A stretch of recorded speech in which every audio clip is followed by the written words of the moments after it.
Chapter 485, Speechless Sure Enough. The questioning came faster than she expected. Ms. Yen was asked immediately when she returned. Ms. Yen, where is the roasted chicken? Why is it missing? Ms. Yen smiled and replied calmly. Oh, I just visited eldest aunt and gave her some tofu and roasted chicken. I also gave the third aunt some tofu and meat. What? Ms. Nyo screamed. You gave them one whole roasted chicken and meat. Ms. Yen really hated her when she behaved like this. But she put on a calm look and smiled. Yes. Eldest aunt helped us before and I am just paying them back. We are relatives. We should interact with each other sincerely. Isn't that right, second sister-in-law? Ms. Zhang sneered. Hearing that Ms. Yen was seeking confirmation from her, she thought that Ms. Yen was dragging her down so they could bear the vented anger from their mother-in-law together. She was not going to do that. Ms. Zhang defended herself instantly. Fourth sister-in-law, you are wrong. The first section of the family is stingy and treats us badly. They don't share their money with us. We are not cordial with each other any longer. But you delivered food to them. That is a big mistake. Ms. Nyo nodded and was about to say something, when Ms. Yen interrupted. You are wrong, second sister-in-law. Eldest aunt and uncle helped us a lot in the past, which was seen by the whole village. How can you say such things about them? Ms. Zhang sneered. You also know that it was in the past. Ms. Yen. Favor is a favor. The first section of the family has their life to spend, and we are also a family where everyone is healthy. We can do everything ourselves too. If they want to offer some help, that is kind of them. If they don't want to, that is totally alright as well. After all, they don't owe us anything, right? We are cousins with the same grandparents, isn't it good to be together? If you keep relying on them for help and want them to work for us for free, nobody would offer the help constantly. Honestly, second sister-in-law, do you want to work for the first section of the family without payment? Ms. Zhang felt that Ms. Yen was mocking her. She snapped. You know nothing as a newly wedded bride. I was giving you some insights, but now you are trying to teach me a lesson. You should know what our family is like, else you can ask Mom about it.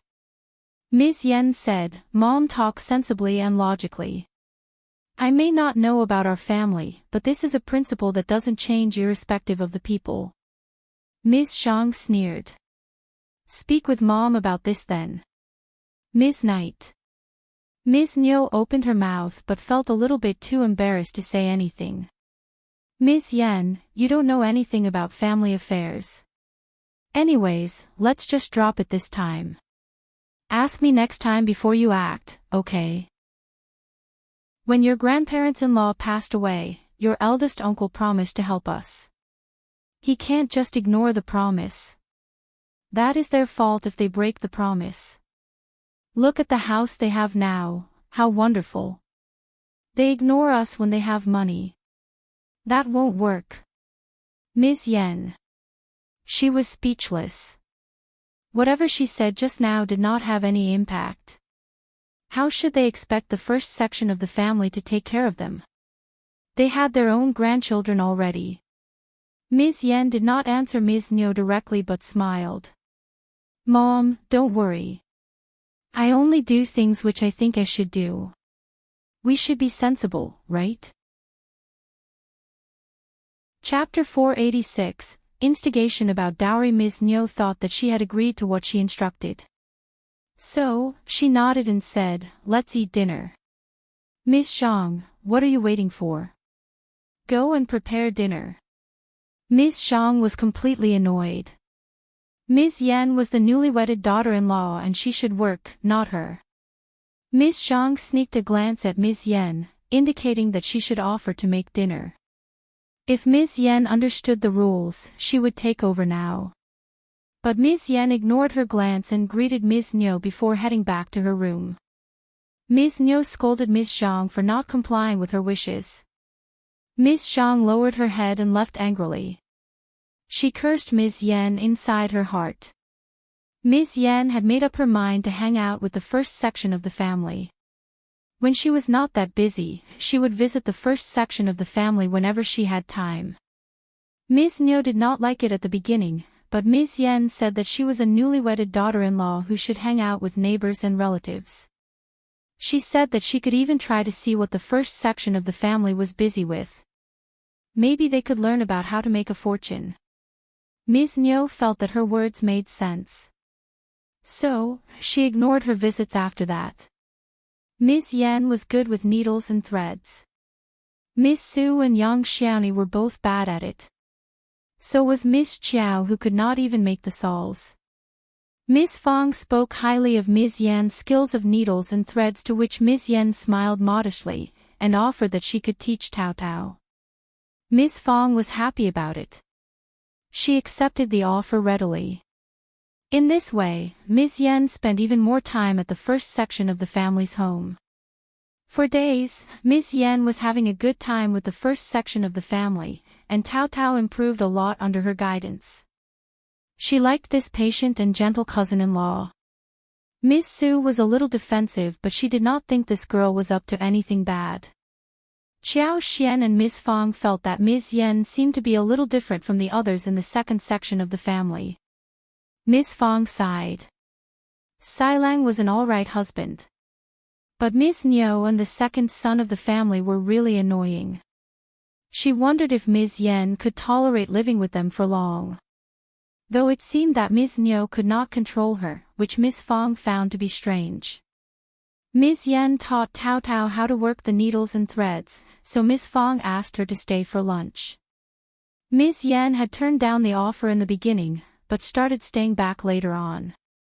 The food served at the first section of the family was much better than that at the second section of the family. Even a single dish of cooked vegetables had a lot of taste, which made Ms. Yan feel so jealous. Yang Xiaoni was bad at needles and threads, but the materials used by her were excellent. Tao Tao had many things with her, which made Ms. Yan feel even more envious. She swore to herself that she was going to live a better life. One day when Ms. Yan returned home, she heard her second sister-in-law whispering to her mother-in-law. She leaned forward and tried to hear the conversation. After a while, she frowned and got really furious. Ms. Zhang, that bitch, was trying to make her mother-in-law take away her dowry. She knew what kind of family Ms. Zhang was from. Ms. Yan, who grew up in a family filled with love, just did not understand how a man could be so useless that he had to be supported by his married sisters. In her opinion, a man should be able to support the whole family, protect his parents, his wife and siblings. Girls should not have to do anything like this. They should just have fun. Chapter 487. Uncomfortable. She had felt sorry for Ms. Zhang early on and looked down upon Ms. Zhang's brother. But after she came to this place, Ms. Zhang was very hostile towards her, so she decided not to befriend her. Since she hated her, why must she suck up to her? She would just stay away from her. After the senior people in the family were gone, they were going to live separately and all they needed to do was to act politely when seeing each other. But Ms. Zhang was so terrible. She even tried to instigate mother-in-law to use her dowry. Her dowry was not as generous as that of some nobly born lady. But her parents and brothers adored her and had given her a lot of things. She had 2 sets of silver pieces, 20 sets of garments as well as other things and 30 liang in the bottom of the box. None of these could be moved or used easily. Ms. Yan clenched her teeth and left quietly. She did not go to the first section of the family. Instead, she made a big fuss sorting her dowry, intentionally drawing the attention of Ms. Zhang and Ms. Niu. Ms. Zhang felt so sour and sneered, with a mocking smile on her face. "You have got a lot of dowry, haven't you? Very lucky." Then, she started to mutter inside her head, thinking that none of these would belong to her soon. She did not like it when the dowry would reach their mother-in-law. But Ms. Zhang would still be happy that Ms. Yan would have nothing left. These words were exactly what Ms. Yen was waiting for. As long as she mentioned the word dowry, Ms. Yen had the way to continue with the story. Ms. Yen smiled insincerely. My parents prepared the dowry for me. My mother said that dowry is the biggest guarantee for married girls, and that everything in a girl's dowry box should be neatly put away and not be used unless the whole family is starving. I was not very good at sorting things when I was at my parents' home. But now I have arranged it finally. My mom says that she will come to check my dowry every now and then. If she finds out that my stuff is not well sorted or kept well as she told me, she is going to discipline me. My mom is really fierce. I have to obey her. Ms. Nyo suddenly turned really uncomfortable. Ms. Zhang felt that something weird was going on. She thought that Ms. Yen was referring to her, but she could not prove it. Before she could say anything, Ms. Yen smiled at her. Second sister-in-law, can I ask you how to sort the dowry well? How do you keep your dowry? Should I put things in separate boxes and move them out every now and then and check if there are bugs or anything? Second sister-in-law, tell me some good methods, so that I can learn, too. Ms. Zhang's face changed. She had no dowry. The rags she had were all delivered to the tailor and she had nothing left. Ms. Nyo looked even more uncomfortable. Ms. Zhang had no words to say when Ms. Nyo's face became ugly. Moreover, it would be very strange if she tried to get involved with Ms. Yan's dowry discussion. Ms. Nyo knew pretty well how the Yen family loved Ms. Yen as their daughter. She had also made the promise of adoring her, which was why the Yen family decided to marry her to their family. The Yen family could not be offended easily. Also, Ms. Yen looked like someone with ideas, too. What if Ms. Yan's mother really checked her dowry when she came over and found that something was missing? Things would be really horrible at that time. Chapter 488. Your intention. Ms. Yen sneered inwardly, but showed no expression on her face. She smiled apologetically and went to sort her dowry boxes. Ms. Zhang was so angry. She snapped. I have no dowry and I have nothing to give Mom. But you are different, fourth sister-in-law. You are trying to shut Mom up. You are so stingy. Look at the fifth sister-in-law. She offers her things to cousins and eldest aunt all the time. Just shut up. Ms. Nyo snapped. You also know that you have nothing to give me, right? I have never asked you to. As long as you don't move stuff to your family, I would be assured. Ms. Nyo suddenly realized that even though Ms. Yen did not offer her dowry, she would at least not take things to her own family. The Yen family were very generous in giving out stuff, and they would benefit more in the future. She did not have to eye her daughter-in-law's dowry now. They could talk about this in the future. Like she said, she would offer it when their family ran into problems. Ms. Zhang, who had tried to irritate Ms. Yen, got lectured by Ms. Nyo instead. She felt furious but could not counter her.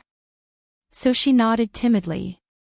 Ms. Zhang went to the garden to pick vegetables, and Ms. Yen followed behind, smiling at her. Hello, second sister-in-law. Ms. Zhang was startled. She clapped her chest to calm herself down. She glared at Ms. Yen, and responded sarcastically. You are here, fourth sister-in-law. What are you doing here? Mom gives me so much work to do, but nothing to you. Did you find that unfair, so you came to help me share the burden? Ms. Yen smiled. Mom has her own reasons to arrange our workloads. You can speak with her if you are not happy about it. There is no point in talking about it with me. It is not up to you to judge whether I work or not. I don't think I am doing anything wrong. Ms. Zhang did get much more work to do as per Ms. Nyo's arrangement. But Ms. Yen was not idling around either. The Yen family loved their daughter, but they had raised her well. That was why the Yen family did not marry her off earlier. They thought that she was very nice and smart. Ms. Yan did not think that Ms. Niu was wrong in getting her to do extra work, since Ms. Zhang kept thinking about stealing stuff from her husband's home and giving them to her own home. Ms. Zhang turned furious, and threw the basket on the floor. She said coldly, "What do you want, Yan Zhao?"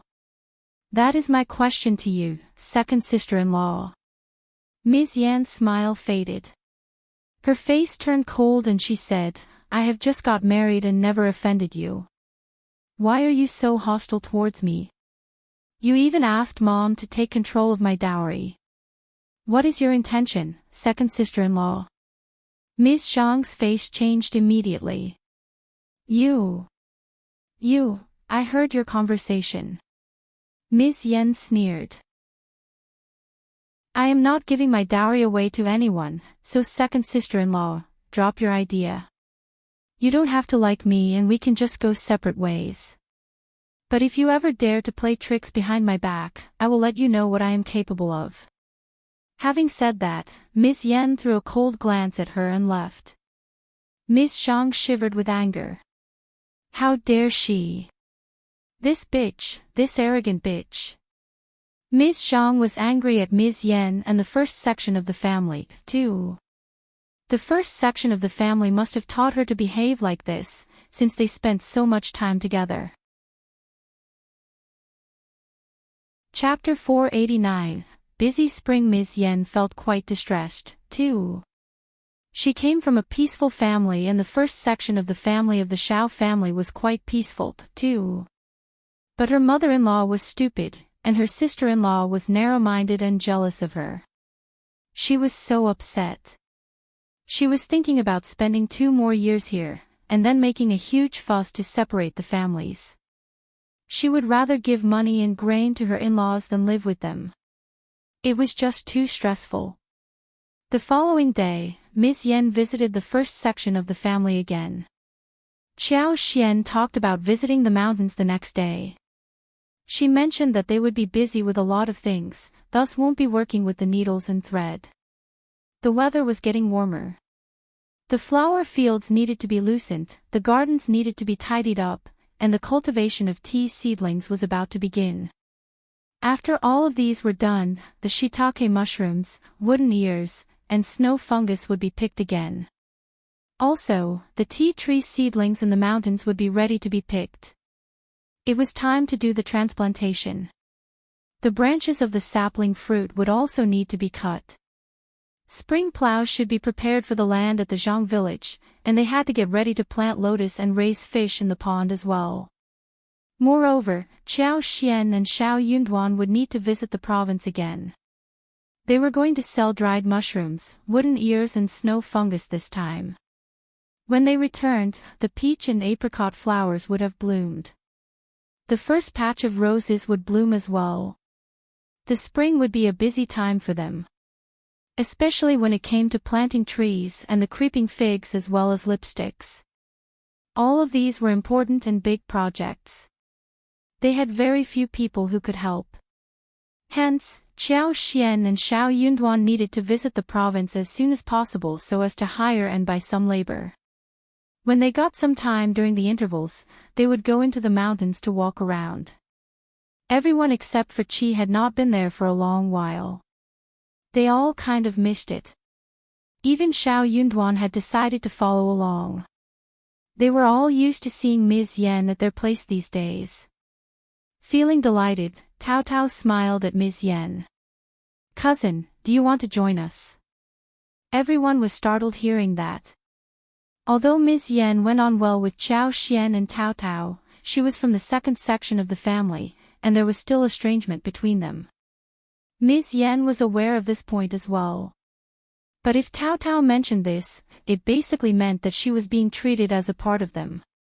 Even Tao Tao realized that she had said something wrong. Seeing Tao Tao's embarrassment, Xiao Xian smiled. "Yeah, cousin, want to join us? We can have fun together." Ms. Yan nodded in delight. "If you can take me, I would like to join you." She knew clearly what position Xiao Xian had in the first section of the family. Even someone as troublesome as Ms. Su was conquered, let alone others. Actually, Xiao Xian was speaking on behalf of the whole first section of the family. Tao Tao let out a sigh of relief, smiling as she gave a grateful look to Xiao Xian. It's a deal. Cousin, come early in the morning.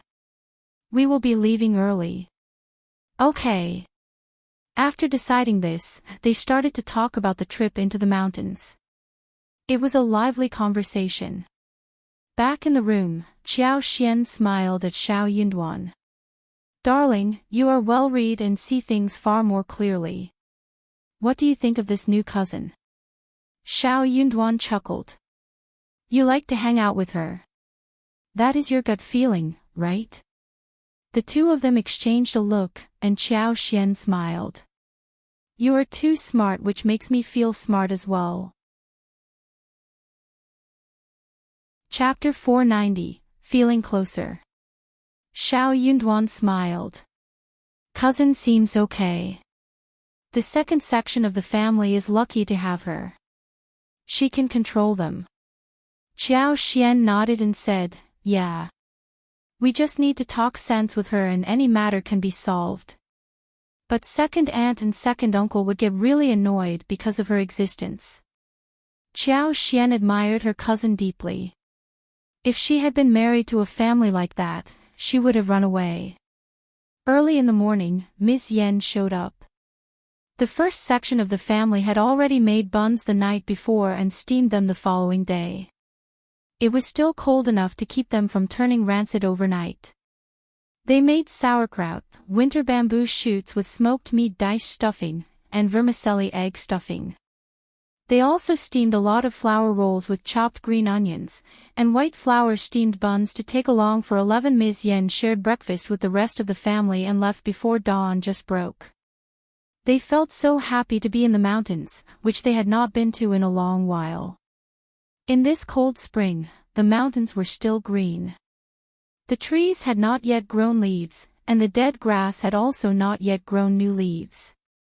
But the bare branches were already densely covered with buds with a layer of cuticle. As they gently pushed away the withered grass, they could see the tender yellow buds. After just a few days, the spring breeze would blow, and the buds would bloom overnight. That would be a sight of vitality and greenery. Xiao Xian's inner superpower was sensing the world outside. It was moving, accumulating power and was ready to burst out. Everyone was talking excitedly. There were no wild vegetables to pick. So, they picked some yams. Qi was put on the task to do the hunting. As always, he was very skillful.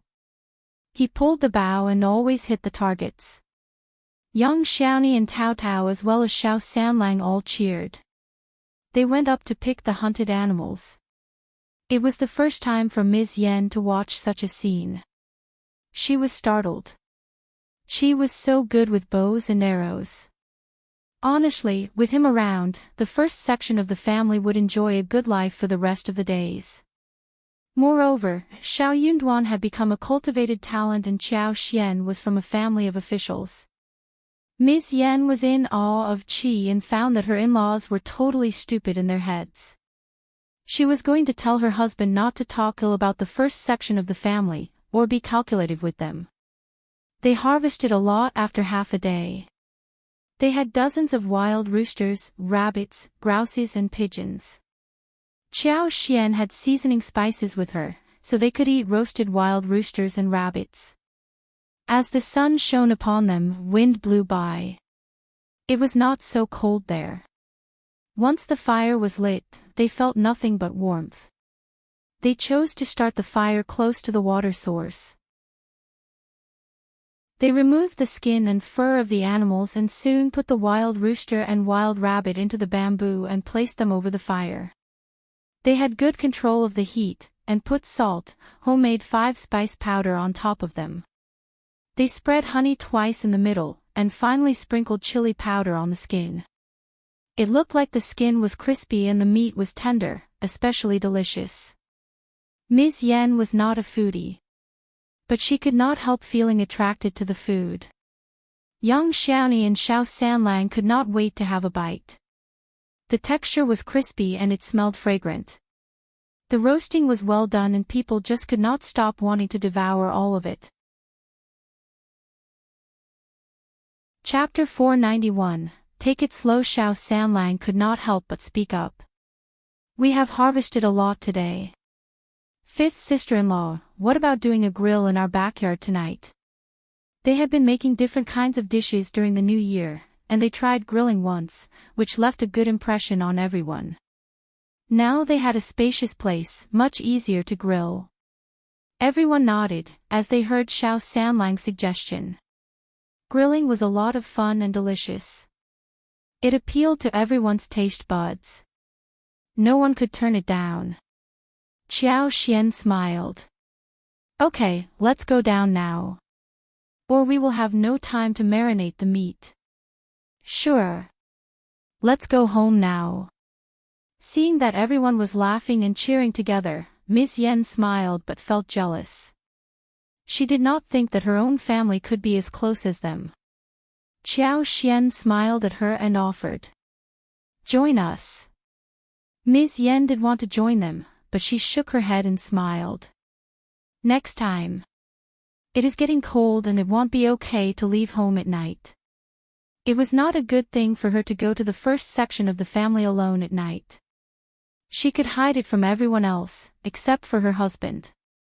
But the first section of the family did not invite her husband, and she could not possibly mention it to them herself.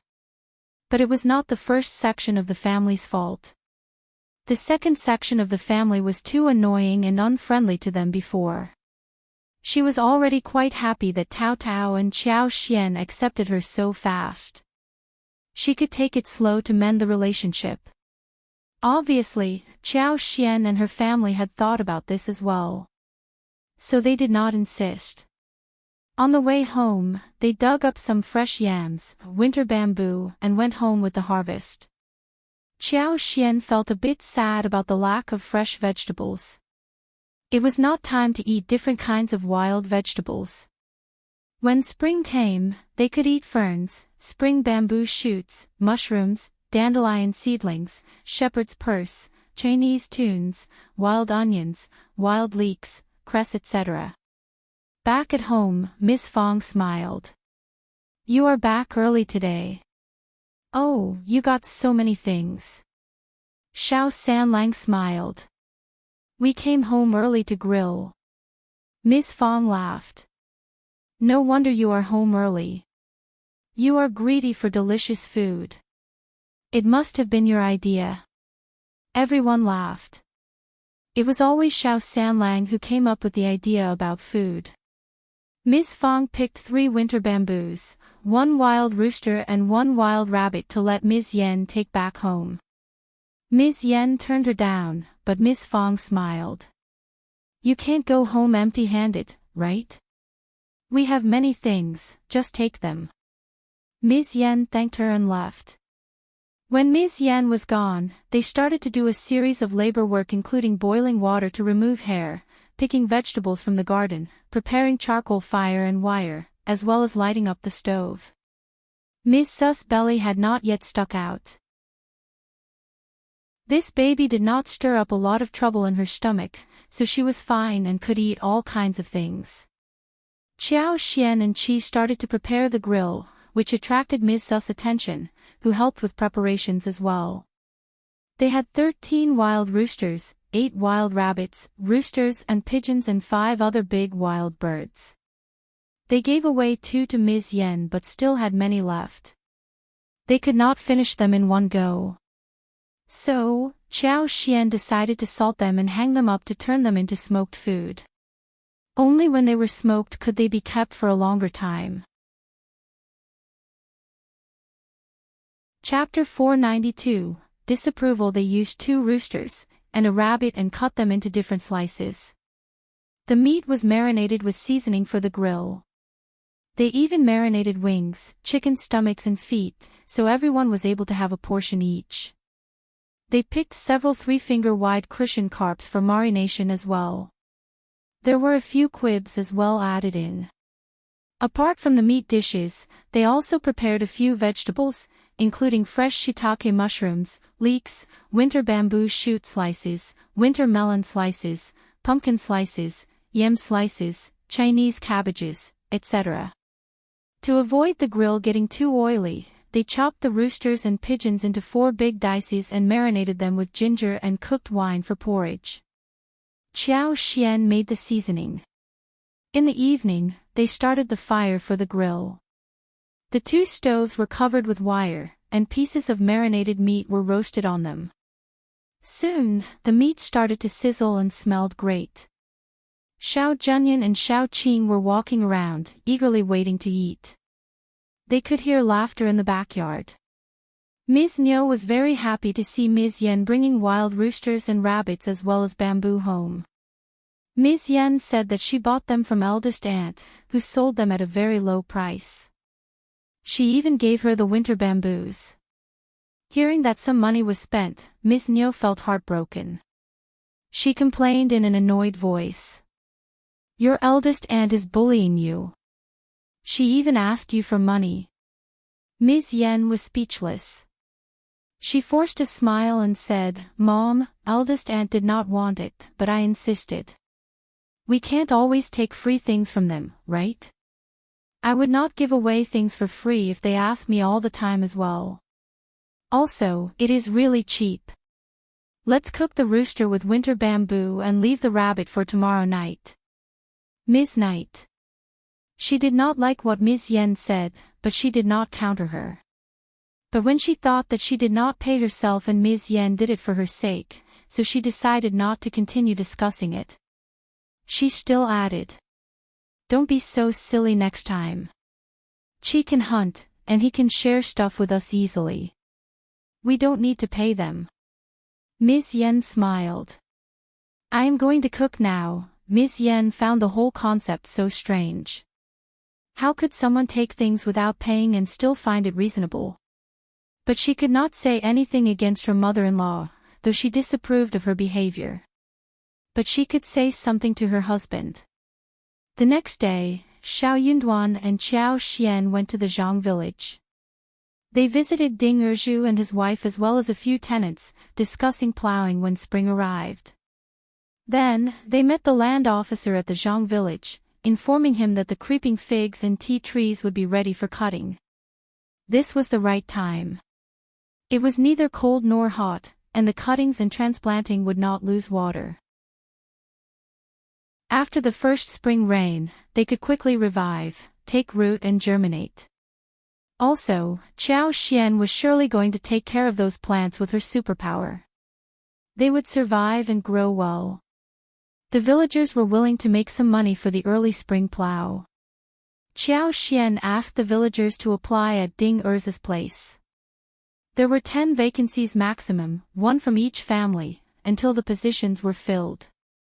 The villagers would do the cutting, whilst the tenants would do transplanting.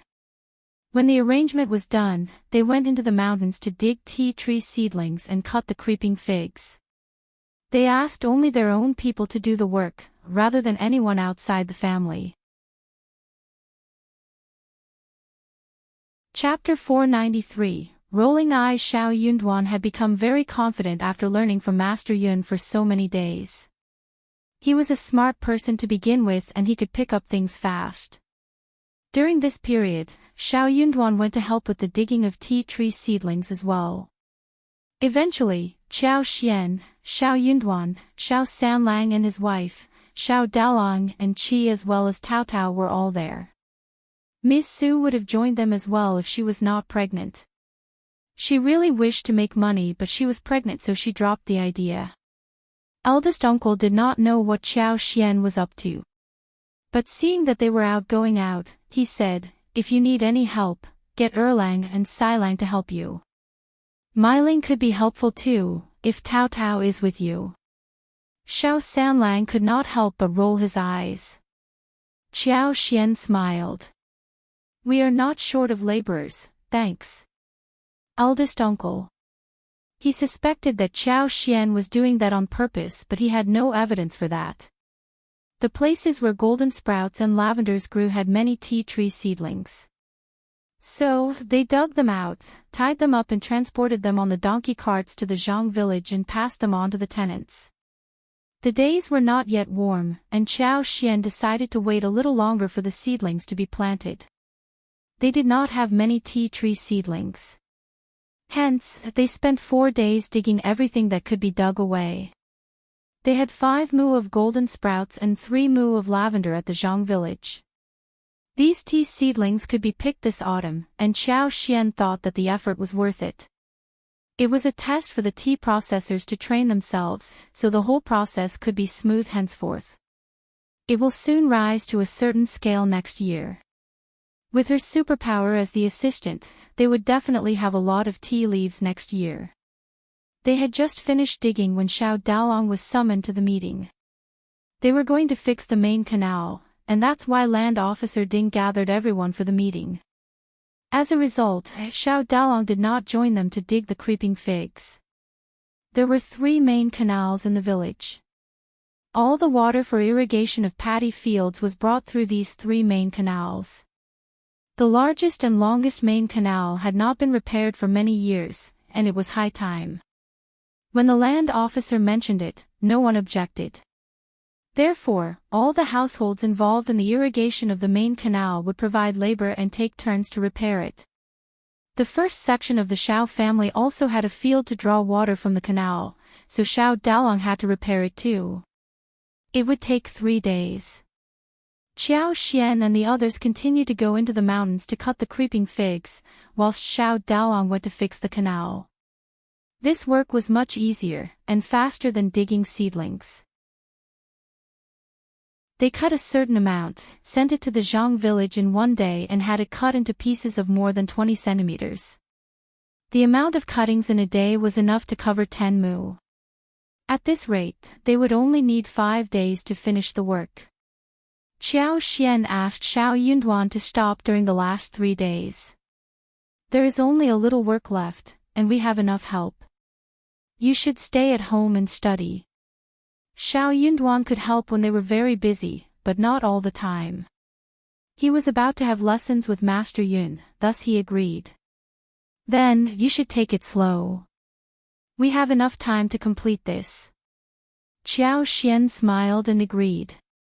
But not long after they returned home, someone rushed to them and said, Daolong passed out because a stone hit his legs. Chapter 494, Care. Everyone's face changed. Ms. Su almost passed out, but was supported by Yang Xiaoni at the last minute. Qiao Xian asked in a calm manner. Just the legs, right? Nothing else. It is fine, we can hire a doctor if he suffers from pain.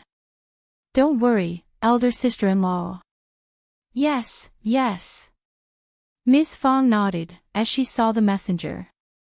My son is okay otherwise, isn't he? That man felt a little scared seeing Ms. Su getting frightened. After all, it was a pregnant woman. If something happened to the baby, the first section of the family would kill him for bringing that message. He said, no, nothing else. Just the stone that hit his legs. Qiao Xian thanked him swiftly and said, Mom, let third brother and Qi get him home now. I will go with Tao Tao into the town to fetch a doctor. Just console elder sister-in-law and tell her he will be fine. Xiao Yunduan had taken the donkey cart when he went to Master Yun's place. Xiao Sanlang was always the one driving, but he was helping Qiao Xian with the creeping fig this time around, and hence did not follow him into the town. Ms. Fong calmed herself down. Okay, you should head off now. Third and Qi, hurry up. Ms. Su, don't worry, he just hurt his legs, nothing else. We are villagers who would inevitably get wounded sometimes. Qiao Xian and Tao Tao left in a hurry. Ms. Su let out a sigh of relief, forcing a smile. You are right, Mom. I am fine. Soon, Ms. Yen hurried in. Elder aunt, anything I can do to help? Don't worry, he is a lucky guy, and he should be fine. Also, stones used for the canals would not be too big and he would not be so badly injured. Although that might not be the truth, yet Miss Fong and Miss Su felt assured hearing some reassuring words. They nodded and threw a grateful look at Ms. Yen. Miss Fong asked Ms. Yen to keep Miss Su company along with taking care of Xiao Junyan and Xiao Daolong, whilst she went into the kitchen to boil water. She was waiting for Xiao Daolong to return and tried hard to press down the anxiety. Soon, Ms. Niu and Ms. Ma as well as Ms. Zhang came over. Everyone expressed their concerns. Daolong's leg should be fine, right? He should have been more careful. Is he badly injured? He may not be able to do the spring plow if he is injured. He passed out in pain. Not sure if that is true. Don't worry. He is alive, right? He just needs some treatment. And even if he is handicapped, you can still survive without him, right? Miss Fong got so annoyed that she wanted to drive them out. Just stop showing your concern and go make your food. I am too busy to receive you here. Did they have any idea what they were talking about? They might as well shut. She was not in a mood to argue with them, but she got very angry hearing what they said. Ms. Yen was speechless. She knew that her brainless mother-in-law would say something stupid. So, she had asked her mother-in-law not to come along with her, and she could just pass on the message. But, she still came. Sure enough, she talked nonsense. Ms. Niu and Ms. Ma did not dare to irritate Miss Fong anymore at the moment. Chapter 495. Result: if Miss Fong got annoyed and drove them away, they would suffer. Seeing Ms. Yen keep Miss Su company, Miss Zhang felt very uncomfortable, but she still smiled. Let me stay with my cousin as well. Miss Fong threw a glance at her and said, Ms. Yen is enough. You can leave. Miss Zhang felt so annoyed inside her heart. She was looking down at her. She forced a smile. Eldest aunt, let me stay and free up fourth sister-in-law's hands. She is still too young to understand anything. I can keep my cousin company. Ms. Yen knows her well. Miss Fong turned impatient. I have no time to argue with you. Just leave. Ms. Yen added in a calm tone. Second sister-in-law, just go home to make food for mom. I can take care of my cousin. Don't worry. Ms. Yen was trying to help Ms. Zhang get rid of the embarrassment. But Ms. Zhang did not appreciate it. She felt that Ms. Yen was mocking and sneering at her, and showing off in front of her. She threw a glare at Ms. Yen and left quietly. She was filled with anger inside her heart. She felt jealous and annoyed. She was mistreated so badly. In her opinion, it was because Ms. Yen was richer than her. Ms. Yen was treated well by both her mother-in-law and the first section of the family. They just knew how to take advantage of others. All these people should suffer one day. They were the bad ones. Qiao Xian and Tao Tao managed to rent a bull cart to travel into the town. They kept urging the uncle to drive faster. The driver also understood that they were in need of a doctor at the moment. But the bull cart could not go too fast. As they reached the town, Qiao Xian spoke with manager Qin from Mingrentang, who packed up his stuff and went out with the page boys, even though it was closing time. Tao Tao and Qiao Xian as well as the doctor and page boy went in the wagon, whilst the uncle drove the bull cart alone and slowly. When they arrived home, it was bustling in the room. Everyone was present, talking about things. Xiao Yunduan and Qi were waiting for them at the gate and finally saw them return. Fifth brother. How is elder brother? Tao Tao almost shed tears. Xiao Yunduan said gently, elder brother has woken up. He is all right. Dr. Qin, please, this way. They heard the arrival of the doctor and spared the way for him. Xiao Yunduan and Qiao Xian exchanged a glance and reminded Miss Fong, seeing so many people around. Miss Fong brought herself back and thanked everyone present, driving them away. Xiao Yunduan asked the crowd to go out and Xiao Sanlang helped to drive them away as well. They left seeing that the doctor was here and it was getting late in the day. It also seemed that the Xiao family did not need much help. They did not want to be in the way at this time. Second uncle and third uncle were still waiting for the diagnosis. Dr. Qin checked Xiao Dalong's wounds and his heart skipped a beat. He was experienced and did not reveal his inner thoughts easily. Third uncle could not wait and asked. "How is it, Dr. Qin, can my nephew keep his leg? Many people say that it is a severe injury." Ms. Fong shouted furiously. "Just shut up." Chapter 496, Nice words. Third uncle said unhappily, "Eldest sister-in-law, you can't vent anger on us. I am simply telling the truth. We can't ignore the facts. Just get out of here. Now." Ms. Fong turned furious, pushing third uncle out of the room despite other guests being present there. Third uncle snapped. "What are you doing? I am concerned about my nephew. I can't change the truth no matter what I say, you are just so confused. Get out of here. Eldest brother, look at this. Please leave." Xiao Yunduan said coldly, "Don't disturb Dr. Qin while treating my elder brother. Otherwise, we will not spare you." "Yes. You are simply talking nonsense, why should we be nice to you? We don't need your care." Xiao Sanlang and the brothers went up and glared at third uncle. Eldest uncle stopped Xiao Sanlang and Xiao Yunduan, sighing. "Please, leave now. We can take care of Dalong here and we will keep you updated. Your eldest sister-in-law is just very anxious, please don't hold a grudge against her."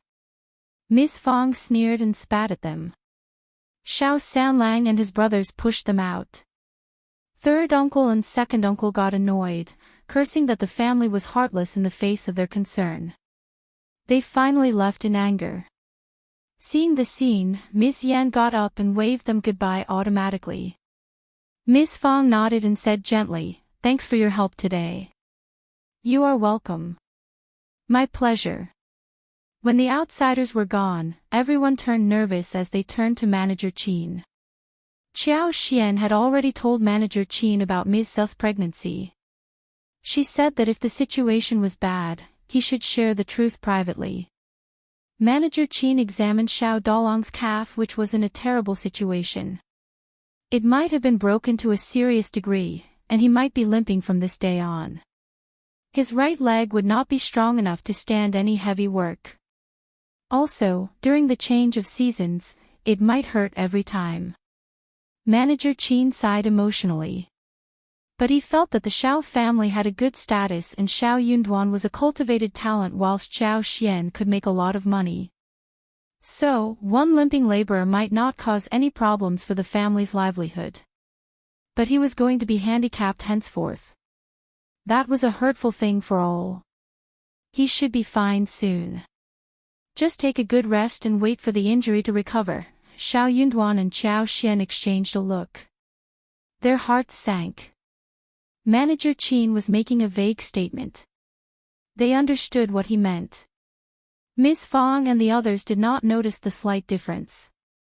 They looked cheerful and smiled in relief. For real. That is great. I know he will be fine. Elder brother, don't worry. Just take a good rest. I am sure you will get better soon. Yeah, elder sister-in-law, don't worry.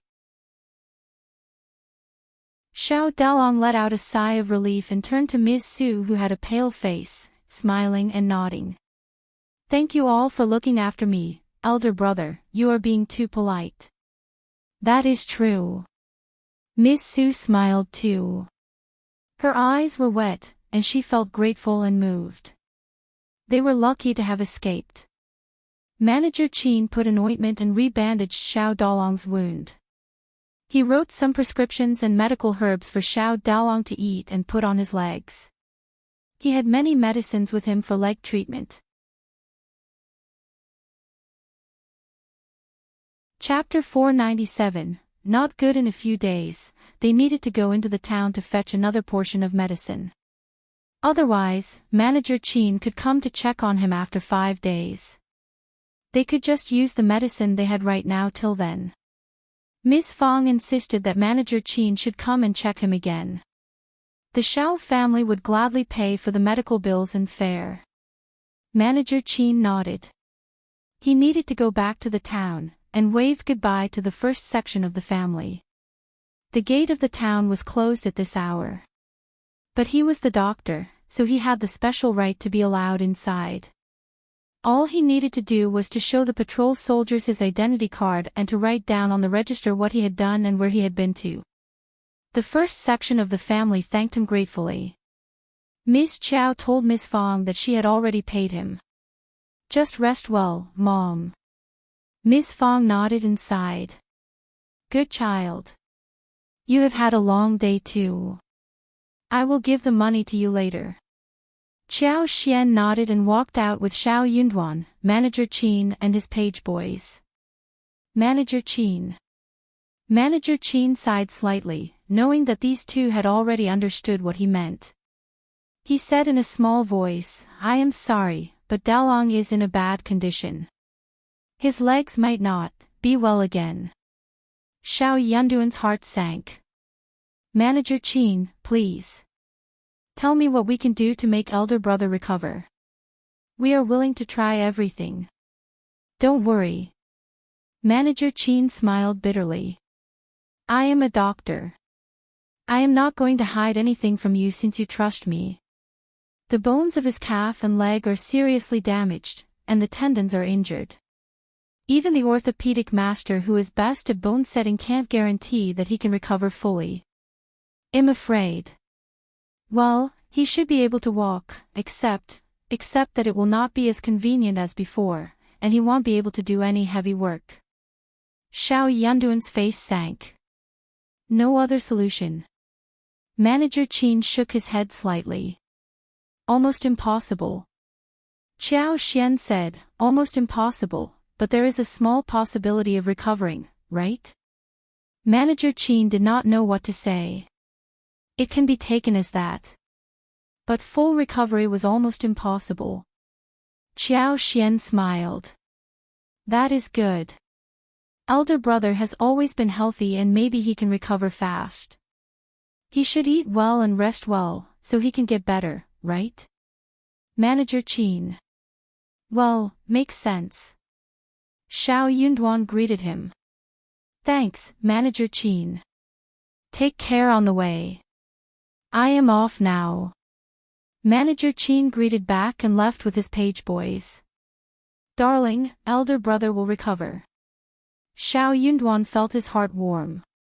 He nodded slightly. Yes. He will. I am thinking about visiting the province and asking Brother Yuezheng and Brother Xia for help, to see if any expert doctors can come and take a look at him. Xiao Xian was startled. She had thought about showing her abilities. After all, she managed to heal the old master of the Yuezheng family. But Xiao Yunduan's words made sense. Manager Qin told them what might happen. But they would not give up unless they tried everything. Okay, then. You can go tomorrow, and I will take care of the family. Don't worry. Ms. Fong was in a panic mode and she might not be capable of handling things currently. No one but Xiao Xian could bear the responsibilities of managing the house as of now. Chapter 498, Strange. Xiao Yunduan felt much calmer. They returned to the room and heard laughter. Everyone in there believed that Xiao Dalong would be able to recover completely, thus feeling relaxed. Seeing the scene, Xiao Xian and Xiao Yunduan felt even worse. They just could not imagine what the family would be like if elder brother's leg never healed. Especially Ms. Fong and Ms. Su. Xiao Yunduan put on a relatively cheerful face and said, Elder brother, what on earth happened today? Do you still remember? Everyone fell silent and turned to Xiao Dalong.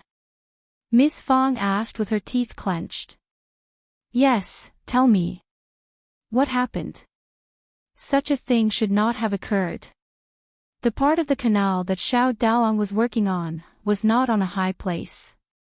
How could a stone hit him so badly? Xiao Dalong smiled bitterly. I wasn't paying attention. Ding Jinfa and Ding Jinkai were carrying a huge rock as they passed by the hill and got tripped. Then, the rock rolled down along the hill and I failed to dodge it. Miss Fong felt so annoyed. That is all. Yeah. That's it. Damn it.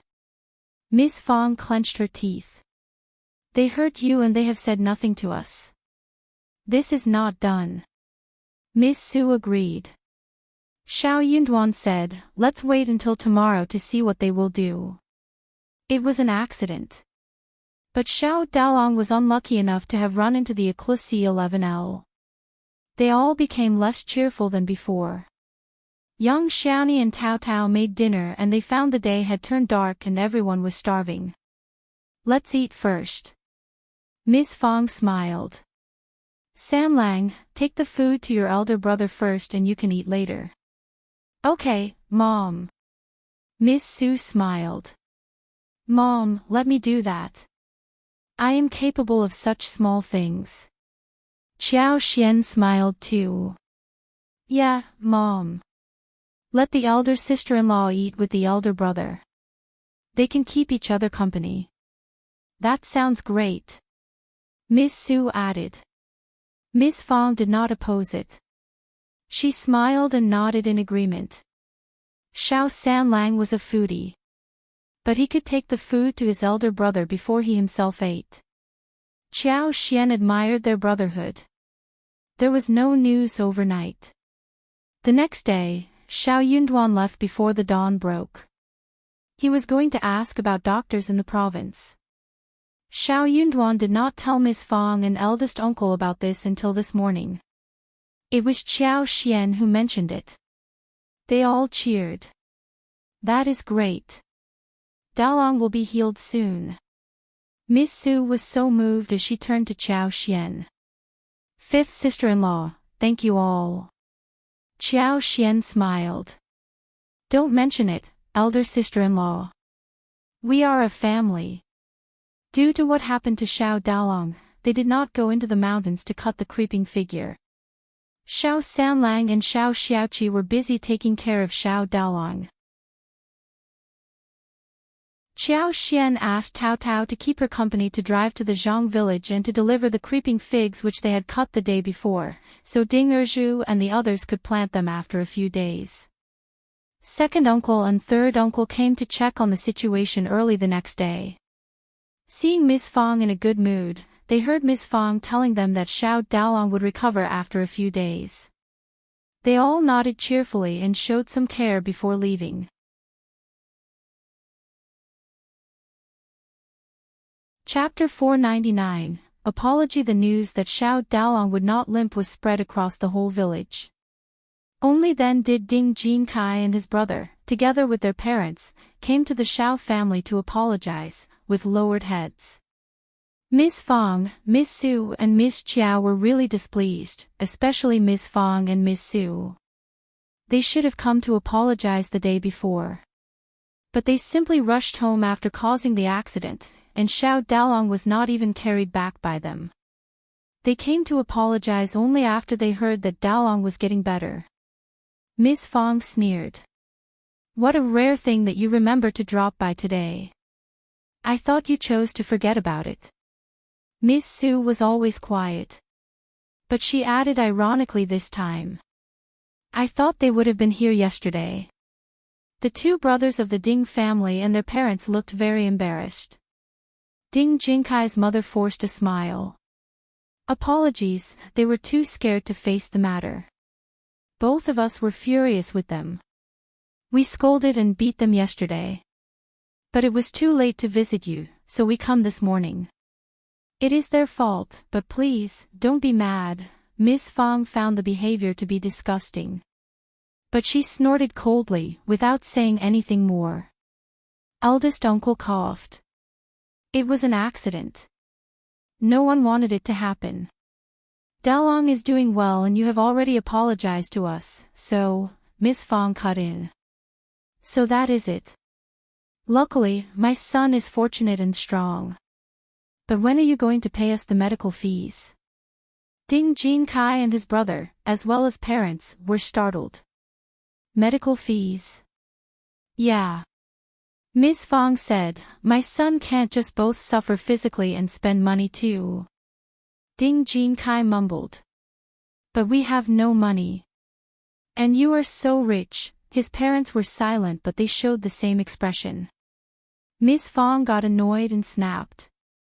You made a mistake, and you don't even pay for the medical fees. It doesn't matter if we are rich or not. They did not do that on purpose. Qiao Xian smiled. Then, if someone does not do that on purpose, they can also just offer an apology and leave. Yeah, how can that be so easy and simple? Ms. Fong threw a look at them. You pay half, okay? The Ding family exchanged a look between themselves, at a loss of words. They did not do it deliberately. But Xiao Dalong did get injured because of them. The Xiao family was already kind enough to let them pay half of the medical fees. There was nothing they could do, if they forced them to pay the full bill. Okay, then, Jinkai's father sighed, smiling bitterly. My son's made a mistake, and we will cover the fees. Ms. Fong looked less annoyed and added. You can pay us 2 liang first. I am not overcharging you. Those are real costs. Else, you can ask Manager Qin at Mingren Tang in the town about it. They believed what she said but they could not accept it. Jinkai's parents tried to look poor and pleaded with Miss Fong and eldest uncle about cutting the fees, which was turned down by Miss Fong. She did not care about the exact amount. She just did not like how it happened. Chapter 500. Decision. Her son met an unexpected accident and she was already so annoyed and concerned. She spared some part of the fees for them and they still tried to bargain. Finally, it was Ding Jinkai who agreed suddenly. His parents were so anxious. But he nodded too fast and Miss Fong accepted it quickly enough for his parents to be unable to turn the table. So, they had no choice but to go and fetch the money. Land Officer Ding came to visit them too. He even asked Xiao Dalong to get well and not worry about having to work for the repair of the canal anymore. That made Miss Fong and the whole family annoyed. Xiao Dalong got injured because of the canal repair work. Although they did need the canal themselves, it was a project organized by the whole village. The village should pay some respect for Xiao Dalong's injuries. Land Officer Ding did not even show up earlier. He just asked his wife to come and check it out, showing a little concern and saying that they did not need to get involved with the labor for the canal repair any longer, as if the Xiao family was taking advantage of him. He was the land officer, and he was not related to the project directly. Miss Fong and the family could not do anything about it. So, they dropped it. Qiao Xian still decided to do something about it. I know some acupuncture. Mom, elder brother and elder sister-in-law, if you trust me, I can do something so that you can be relieved from pain. Xiao Dalong's wound was hurting terribly and he could not stand the pain as he groaned. That was when Qiao Xian mentioned this. The external wounds were causing him so much pain, despite the anti-inflammatory drugs. Xiao Dalong had never felt so much pain before. His head was turning dizzy and his eyes were blurry. He felt that even breathing was agony for him. Hearing Qiao Xian's words, he replied quickly. Please, fifth sister-in-law, thank you. Xiao Dalong sounded very determined, and both Miss Fong and Miss Su were startled. Miss Fong glanced at Qiao Xian, nodding. Miss Qiao, do it. Miss Su was worried that Qiao Xian was just putting on a show. She wanted to intervene but then stopped herself. The fifth sister-in-law was just being kind.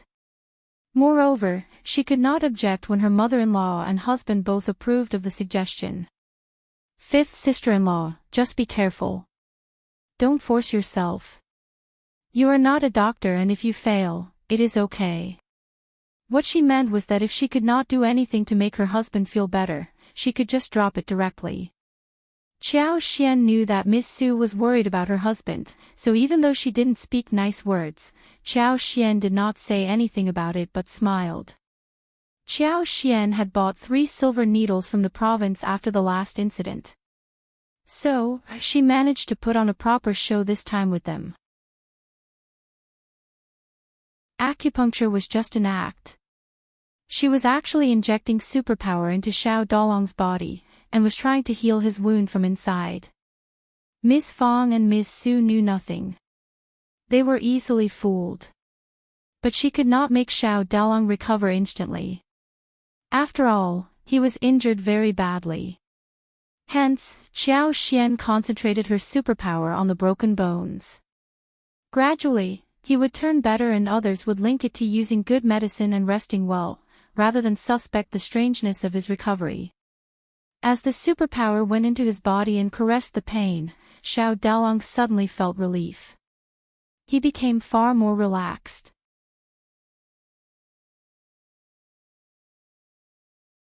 Chapter 501, the second one. Seeing the change in his expression, both Miss Fong and Miss Su became happy. It works. That is great, Miss Qiao. Take it slow. Thank you so much, fifth sister-in-law. Qiao Xian stopped after about 15 minutes. She wiped the sweat on her forehead, smiling. This is all for today. Elder brother needs a break. Xiao Dalong smiled and nodded. Thanks, fifth sister-in-law. The following day, Qiao Xian conducted the treatment again on Xiao Dalong, who started to feel hungry after the treatment. Everyone from the first section of the family got really happy. Qiao Xian let out a sigh of relief. It was good that her superpower worked. Elder brother's leg was definitely going to be fine. What Manager Qin had said would not happen. By the evening of the third day, Xiao Yunduan came back with a doctor and his disciple, accompanied by Chu Shan. They had managed to get a famous doctor from the province, and they all received the person politely. This Dr. Dong was an expert in trauma orthopedics. He was well known, and used to being praised by others, so he naturally had a bit of a temper. But Dr. Dong was very friendly when he came to the first section of the family.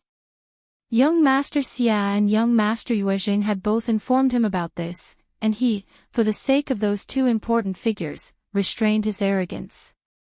Dr. Dong hurried to this place to check up Xiao Dalong, knowing that they were in a hurry. He smiled after checking his injuries. Don't worry, I will write a prescription and leave a portion of ointment and plaster. He should take it orally and apply it externally. You must carefully clean the wound with water every morning and night, and keep the wound clean. Also, don't let him get injured again. He should lie down and rest well. After 10 days or so, he can go down to the ground and ask someone to help him walk a few steps slowly. After 2 or 3 months of proper care, he will basically recover. However, it is best not to do heavy work for half a year. That was almost the same as what Manager Qin said. It made Miss Fong feel very relieved. She constantly expressed her gratitude. Xiao Yunduan got really surprised inwardly since he was one of the 2 people who had heard the truth. Manager Qin had not said the same thing. Manager Qin would never have lied to him, and he should not be less capable than Dr. Dong. Xiao Yunduan sounded skeptical. For real. Dr. Dong turned a little displeased when he was doubted by someone. He was used to being trusted implicitly. But he nodded and said calmly instead of showing any displeasure, yes. I have been working as a doctor for years and I will never make such a simple mistake. This was just an external wound. He could not stand it when he was not trusted. Xiao Yunduan suddenly realized that he had said something improper. He apologized. Sorry, Dr. Dong, I am not doubting you. It is just that I feel very worried. Thanks for your efforts, Dr. Dong. Dr. Dong relaxed after hearing his words. True, young master was just so worried about his elder brother that he could not believe what had happened. They had a great brotherhood. Dr. Dong ignored the mistake and consoled him. Don't worry, I can definitely help him recover. It was getting late. Dr. Dong and his disciple spent the night at the first section of the family. Seeing that the situation was getting better, Xiao Xian went to cook food with Tao Tao and Qi helping her. They soon had 3 dishes ready. There was stir-fried smoked meat with garlic sprouts, steamed sausage, fried winter bamboo shoots, spinach and egg soup for Dr. Dong and his disciple.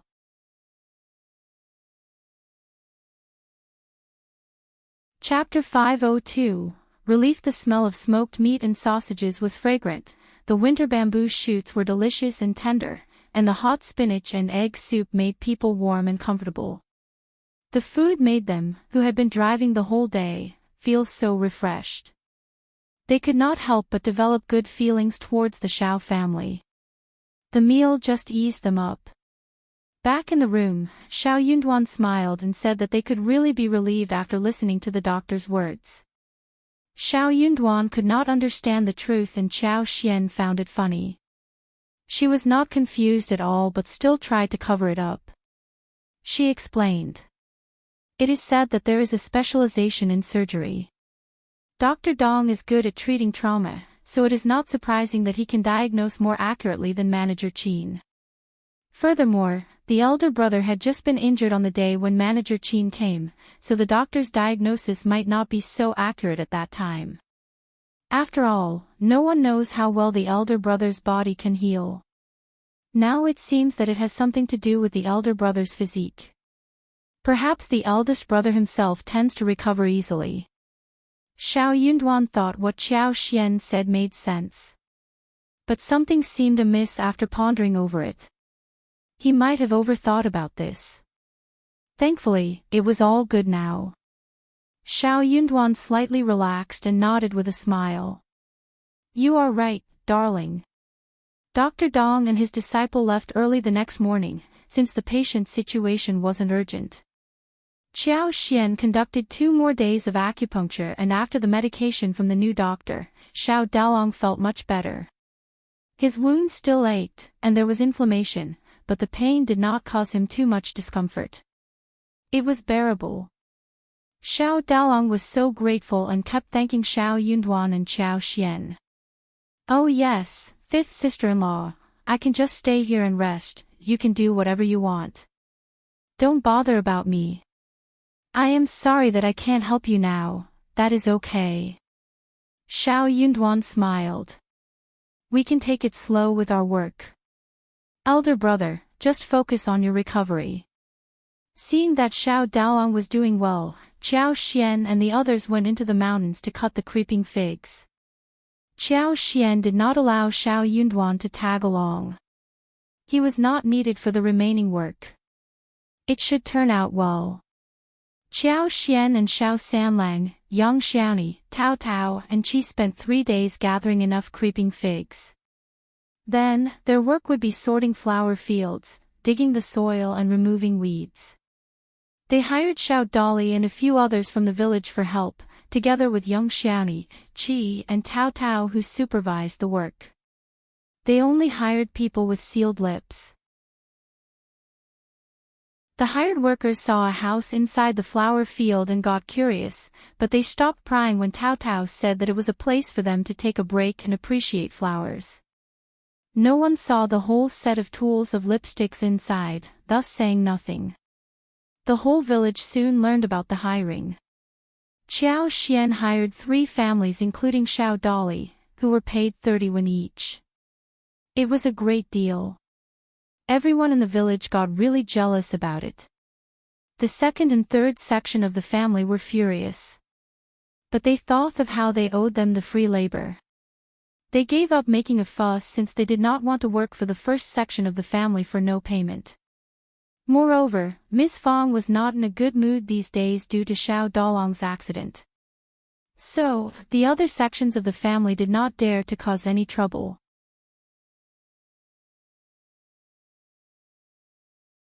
Chapter 503, A Story Amiss. Zhang still tried to make a fuss, sneering in front of Ms. Yan. Aren't you visiting the first section of the family every day and sucking up to them? I thought they were nice to you. But look, you are nothing in their eyes. Ms. Yan chuckled. I am not sure what you mean, second sister-in-law.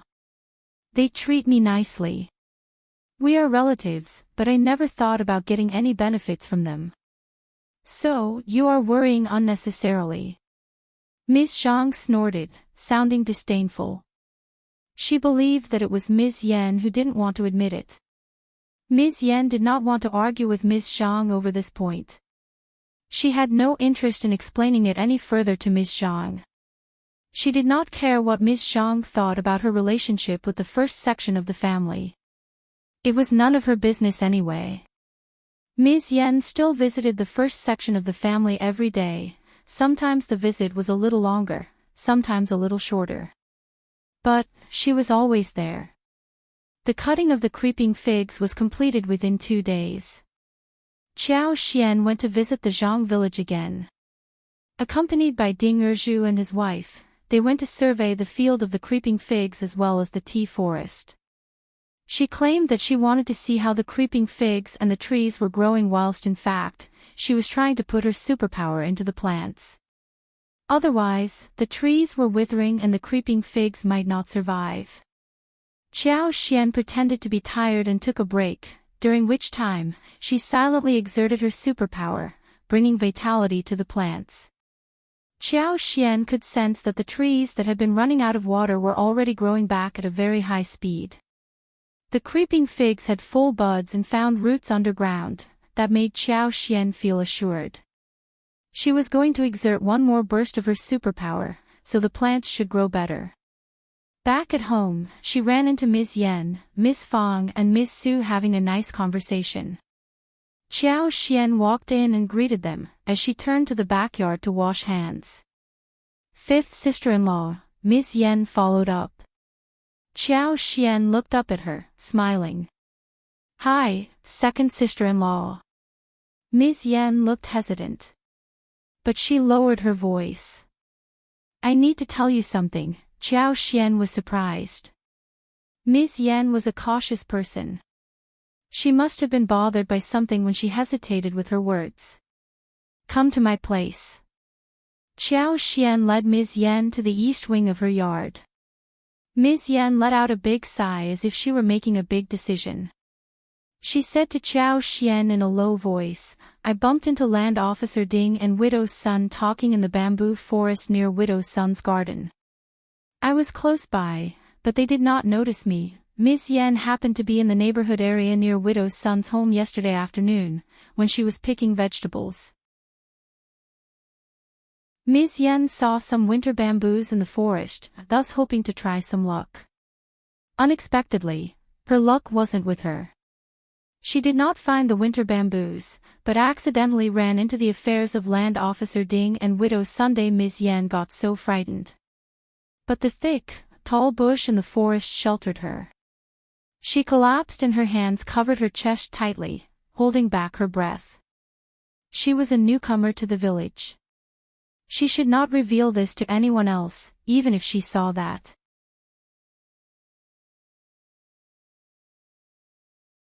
Chapter 504. No evidence. She would find herself in trouble if she spilled the beans to anyone. But she overheard their conversation. They were talking about Xiao Dalong's injuries. It was not an accident. Land Officer Ding made this happen just to flatter Widow's Sunday. Widow's son kept cursing the first section of the Xiao family, especially Miss Fang, Qiao Xian and Xiao Yunduan. She cursed at them so fiercely as if they were her worst enemies. Widow's son kept blaming the land officer for not being able to do this well. She said that he should have ruined Xiao Dalong's legs, rather than leave him any chance to recover. Widow's son hated them so deeply. She wanted to take revenge upon Xiao Yunduan and Xiao Xian, but she had no chance with one of them being the cultivated talent and the other the daughter of the county magistrate. She did not dare to offend them, after all. But she did not want the first section of the family to have a good time. So, she had eyes upon the most down-to-earth man in the family, Xiao Daolong. As long as everything turned messy in the first section of the Xiao family, she would be really pleased. When she heard that Xiao Daolong had been hit on the legs and passed out, and that his legs might get ruined, Widow's son felt so pleased. But soon the pleasure was gone after one day. Hence, she became really furious. Seeing Land Officer Ding, she started to complain. Land Officer Ding had intended to visit her the day before, but she did not open the door. Still, he caught her when she came to the vegetable garden today by pretending as if he were passing by, after seeing that no one was around. Ms. Yen accidentally ran into this conversation. Ms. Yen did not even have the strength to get up until they two left. She wondered what on earth was the grudge between Widow's son and the first section of the family that she hated them so much. She wondered if she should reveal this secret.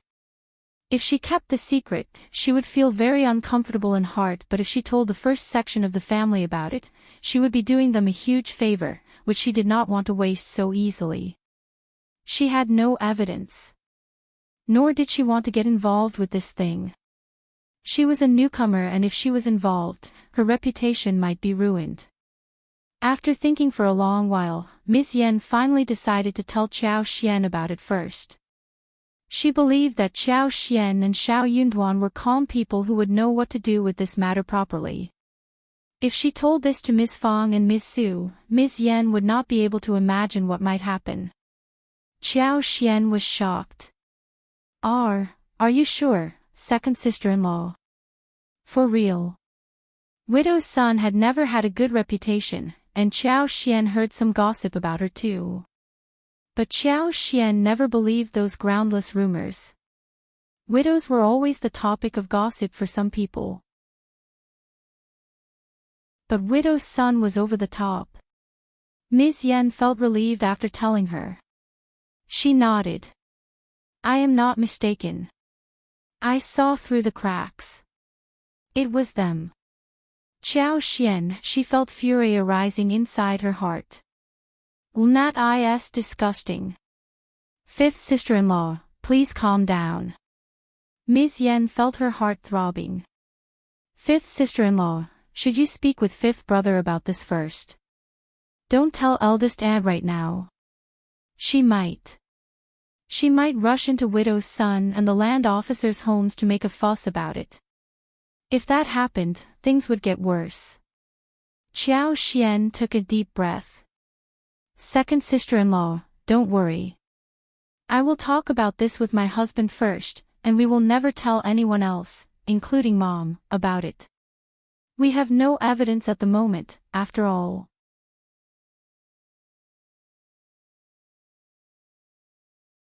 Chapter 505, Revenge. Also, I will never mention your name either. Ms. Yen let out a sigh of relief, but felt her legs getting weak. She said gratefully, Thanks, fifth sister-in-law, for your kindness. Xiao Xian smiled. I should thank you for telling me this. Ms. Yen did not have to get involved in this. If she kept this to herself, no one would know about it ever. Ms. Yen smiled. I would feel uneasy in my heart if I kept it to myself. That was true. Xiao Xian asked a few more questions about this, and Ms. Yen gave her as many details as she could. Then, she left when there was nothing else to share. The moment she left, Xiao Xian went to Xiao Yunduan. She needed to tell Xiao Yunduan about this as early as possible. Xiao Yunduan got so furious that he struck his hand hard on the table, looking lethal and cold. Xiao Xian's heart throbbed. She shivered. She had never seen Xiao Yunduan getting angry like this. Even on the wedding night when she almost killed herself, he had not been this angry. She tugged Xiao Yunduan's sleeves with some hesitation. Darling, don't be too angry. Elder brother is getting better, right? Anyways, what do you intend to do about it? Xiao Yunduan was not going to let it go so easily. Qiao Xian could tell that from his expressions. Unfortunately, there was no evidence, and the land officer as well as the widow were two special status people, very difficult to deal with. Xiao Yunduan calmed himself down and turned to look at Qiao Xian gently. I have my own thoughts about this. You should pretend as if you never heard about this. Be sure not to tell mom and elder sister-in-law. He did not want this to spoil her ears. Mom was impulsive and she should not learn about this. The elder sister-in-law was pregnant and she must be kept away from this as well. He should be the one who should take revenge. Seeing Xiao Yunduan's look, Qiao Xian understood that her husband planned to do it in secret. After all, there was no open method that could be used for revenge. But you should be careful not to get involved. He had a promising future, and he should not bet on it. If lost, he might lose big. Xiao Yunduan nodded gently. I know my limit. Don't worry. Qiao Xian smiled but again asked in confusion. Do we have any grudge with Widow's son for her to do something like this? What made her so angry that Widow's son would combine forces with the land officer to set up her family? Xiao Dalong was the victim this time, what about next time? If she dared to do that once, what would stop her from doing it again? The threat should be removed, or they will never have a peaceful life. Qiao Xian did not think that the grudge would have originated from the time when she argued with her along with mother-in-law, a while back. Villagers always had disputes with each other, and they would still talk normally after a few quarrels. They even hung out normally. Nobody became each other's worst enemy. Xiao Yunduan had been studying at the college in the town and was devoted to examinations. He knew nothing. Hearing her question, he got confused too. Qiao Xian said, I can ask mom or elder sister-in-law about this implicitly. Maybe the elder sister-in-law knows something. Xiao Yunduan thought for a while and nodded in agreement. He was curious, too. Don't rush into it. Ask when you have the chance, otherwise they might sense something to be amiss. Qiao Xian chuckled. I know. I am good at it.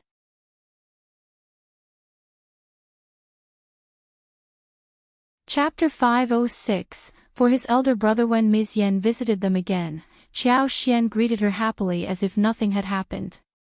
That made Ms. Yan feel less worried. She knew that Qiao Xian had lived up to her promise. Qiao Xian started to sort out one moo in the garden for cultivating tea tree buds. When the land was sorted well, the tea seeds could be buried. With the help of her superpower, she could make the transplantation happen by early April. At that time, the tea trees would grow to a certain height. They would be trimmed in autumn and harvested for the next year. She could also put some superpower into the tea tree buds and the creeping figs so they could grow faster and better. No one had any prior knowledge about it, so even if it grew fast, people might assume that it should be like this. Then, she would work on mushrooms, wooden ears and snow fungus. This batch of white fungus grew quite a lot. The snow-white fungus once bloomed like clouds and flowers. They were thick and beautiful. They were carefully picked one by one and spread out in a dustpan to dry. Qiao Xian told Xiao Yunduan that when the mushrooms and snow fungus were sun-dried, they would visit the province to buy some laborers as well as lotus root, water chestnuts, and so on to plant in the pond. Xiao Yunduan nodded in agreement. Hearing about Widow's son and land officer Ding's conspiracy, Xiao Yunduan went out every night. He even asked Xiao Xian to sleep first instead of waiting for him to return. Qiao Xian had no idea what was going on, but by the third night, Qiao Xian understood the situation. He was watching over at Widow's son's door. He was doing everything he could for his elder brother. Qiao Xian was surprised, but found his behavior reasonable too. Catching them on the spot was the only method. If his plan was to catch them red-handed, the best method was to be the most patient hunter who guarded their prey until they came to the trap. He did not want her to know about his plan, but Xiao Xian did not ask him either. They both knew what was happening. Xiao Yunduan was not in a hurry. He guarded the place for 7 days in a row until he finally, on the 8th night, saw Land Officer Ting sneaking into Widow's son's yard. Xiao Yunduan waited and did not leave until half an hour later. Suddenly, fire broke out in Widow's son's home that night, and almost half of the village went to help put out the fire. Land Officer Ting got so anxious that he wanted to leave directly, but the windows and doors were all shut from outside, and he could not leave at all. So, everyone who came to help put out the fire got shocked seeing Land Officer Ting sneaking out of Widow's son's room. What was going on?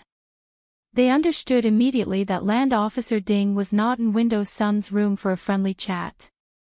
They were doing something indecent. Land Officer Ting realized that he had been set up and became furious. He wished that he could disappear from there out of shame, when everyone was teasing him. He knew that he was done this time. Luckily, his wife and 2 sons were not here to put out the fire, otherwise he would be so humiliated. Widow's son was shocked too. She flushed deeply but soon, she understood what she should do. She took hold of Land Officer Ting suddenly and glanced at the crowd. I am remarrying Brother Ting as his concubine. We are not doing anything wrong.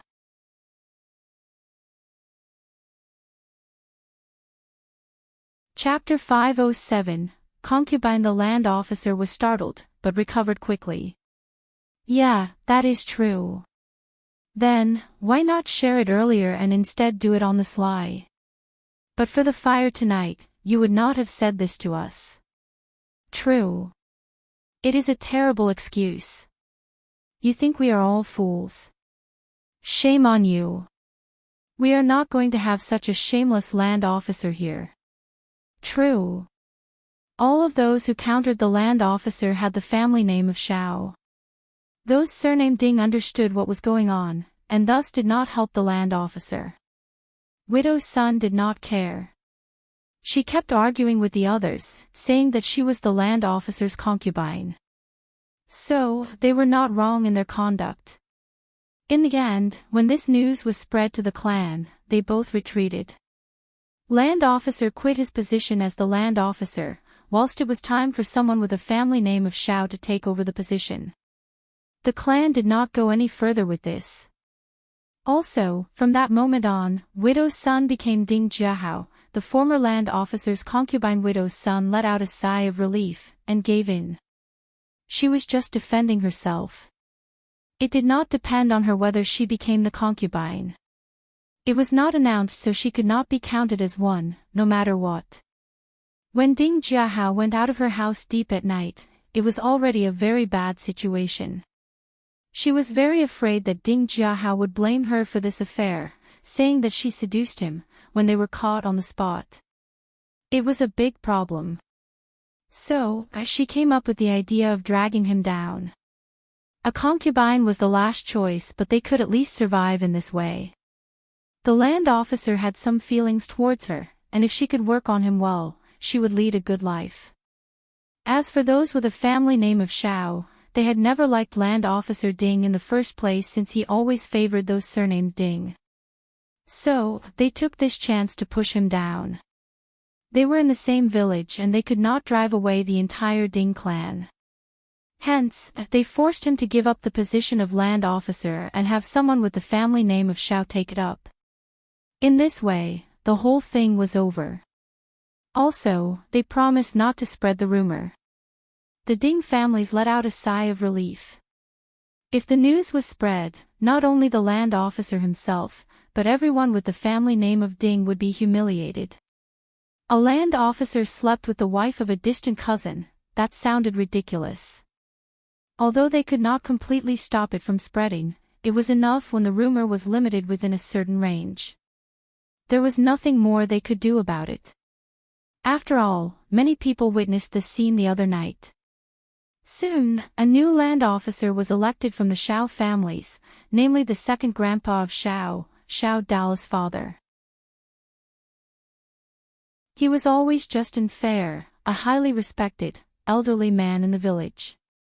So, he made for a very convincing land officer. Shao Yunduan, who actually overturned the table, was never found out except by Qiao Xian.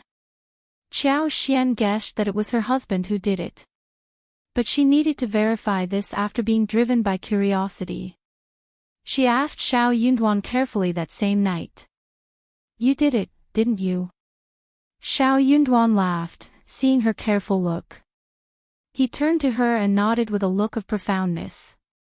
"Yeah." Qiao Xian felt satisfied and smiled. "Well done. Thanks for your help, darling." Shao Yunduan smiled. "This is what I should do." And, he added, "If anyone gives you a hard time, I will defend you and take revenge for you as well." Chapter 508. A huge trap. Qiao Xian was startled, and then felt warm by his words. She chuckled and nodded. She suddenly thought that he could be a scholar who would be imposing and brimming with unique ideas. On the other hand, it was a very lively scene at Ding Zhiheao's home. Since Widow's son became Ding Zhiheao's concubine, she was not allowed to live outside with Ding Qingqing, her daughter. Widow's son tried to keep things the way they were, saying that she and her daughter could live in their old house. But Ding Zhiheao's wife, Miss Qiu, did not want this to happen. She wondered when this bitch seduced her husband and forced herself to become his concubine, costing her husband's position as land officer, and causing her to be laughed at by the whole village. So, she was not going to let this bitch do whatever she wanted. Miss Qiu said, "You are my husband's concubine, so you have to move in with us, in case someone spreads a rumor about you being mistreated. We can't afford to have our reputation ruined, and you can't let others talk, right?" When this was said, Ding Zhiahao started to hesitate, even though Widow's son had whispered so many things into his ears. If she lived alone outside, she might hook up with someone else, and that would be a huge humiliation for him. Widow's son had to bite the bullet, and she moved into Ding Zhiheao's home, after being stared at by the whole Ding family. Miss Qiu took her 2 sons and 2 daughter-in-laws to help her move, and they scraped away every worthy penny from her. Widow's son wanted to make a fuss about it, but Miss Qiu sneered. "You are just a concubine and you have no rights to counter me. Are you trying to set up rules for yourself? You are under my charge, and everything of yours is mine." Miss Qiu's son and daughter-in-law had terrible expressions on their faces. Widow's son felt so annoyed but did not dare to counter her. She was Ding Zhiheao's concubine, and Miss Qiu could do whatever she wanted with her, like how mother-in-law did. Her mother-in-law would try to keep the reputation when dealing with her daughter-in-law, but when the wife was dealing with a concubine, she could even get her killed. Widow's son felt so miserable. Only now did she realize what her clever trick had cost her. A big trap, it was. But if she did not jump into the trap, she might have been ruined by Ding Zhiahao. They had hooked up because both of them felt like it, and they were in deep love when they had no conflict of interest. But when their interests clashed, they would understand exactly what they ought to do individually. Unfortunately, she had no other choice. She also knew that Miss Qiu was angry, and that her sons and daughters-in-law must hate her. So, Widow's son had no choice but to tolerate Miss Qiu's torment. As for Ding Qingqing, she moved into Ding Zhiheao's home as well and called Miss Qiu as the mother, and addressed Widow's son as Auntie Mother. She would be lectured if addressing her wrongly, and so would Widow's Sunday. Ding Qingqing had been so shocked by what had happened, and was uneasy every single day after that. Widow's son had not expected her daughter to suffer, though she herself suffered from Miss Qiu's torment. But when she tried to defend Ding Qingqing, Miss Qiu sneered. "Don't you dare forget who will have the say about this girl's marriage eventually." That threw Widow's son deep into the bottom of the valley, and they did not dare to say one thing. She even privately told Ding Qingqing to work hard, so that Miss Chiu would not be pissed. This incident would become a fun topic in town, let alone in the village where people craved gossip as entertainment in the days to come.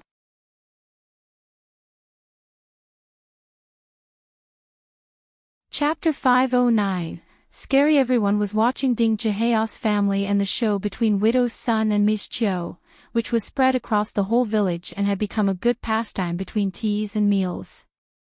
Young Xiaoni was always out to hear gossip, so the first section of the family learned about the matter as well. Qiao Xian felt so happy to hear about the bad experience of Widow Sunday. She deserved to be punished by someone like Miss Chiu. As for how it was for Ding Qingqing, well, she was suffering because of what her mother did, and no one was going to offer any help. So, one should be moral and have conscience. Otherwise the punishment would come on either her or her children, and nobody would feel sorry for that. Ms. Yan was almost sure that what happened between Widow's son and Ding Zhihao might have something to do with Xiao Yunduan and Qiao Xian. But she did not dare ask a thing. She subconsciously started to respect and feel scared of Qiao Xian and Xiao Yunduan. That was a scary couple.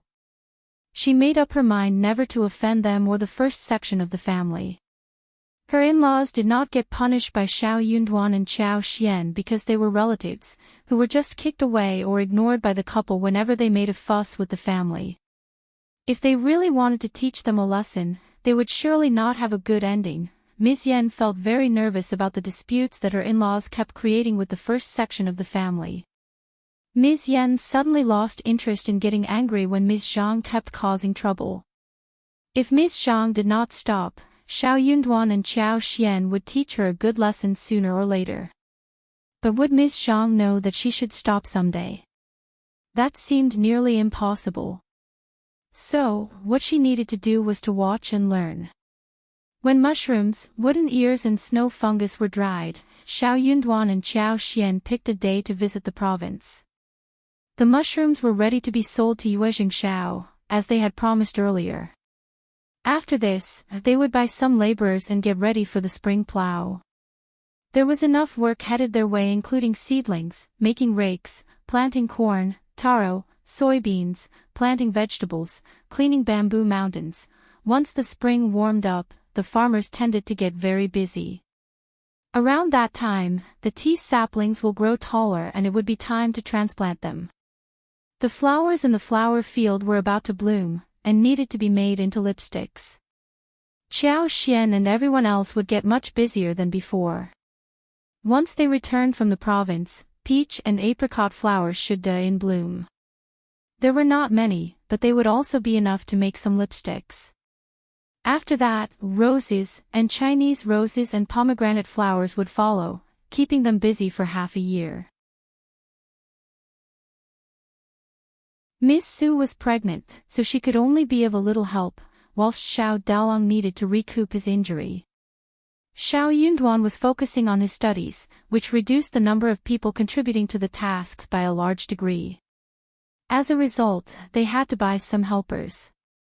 This time when they came to the province, they didn't stay at the hostel, but headed directly to the Yuezheng family. The doctor whom Xiao Yunduan had hired was living in the Yuezheng mansion.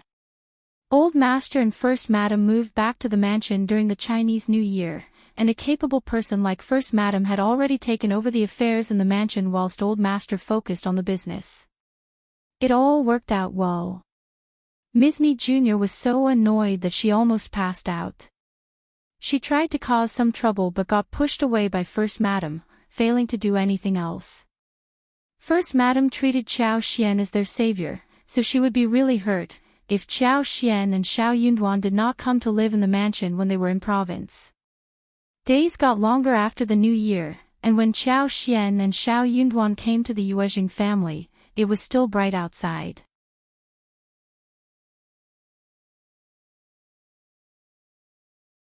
Chapter 510. Visit in Province. The housekeeper recognized Xiao Yunduan immediately, and when he saw both of them coming, he invited them in passionately. He rushed to inform the First Madam and Old Master as well as the third young master of their arrival. Although he had no idea what the relationship between young Master Xiao and Old Master was, he knew that Old Master and First Madam considered them as very important figures. Xiao Yunduan had mentioned on the day when he came over to ask for the doctor that he would come and visit them soon. So, their arrival was not very sudden.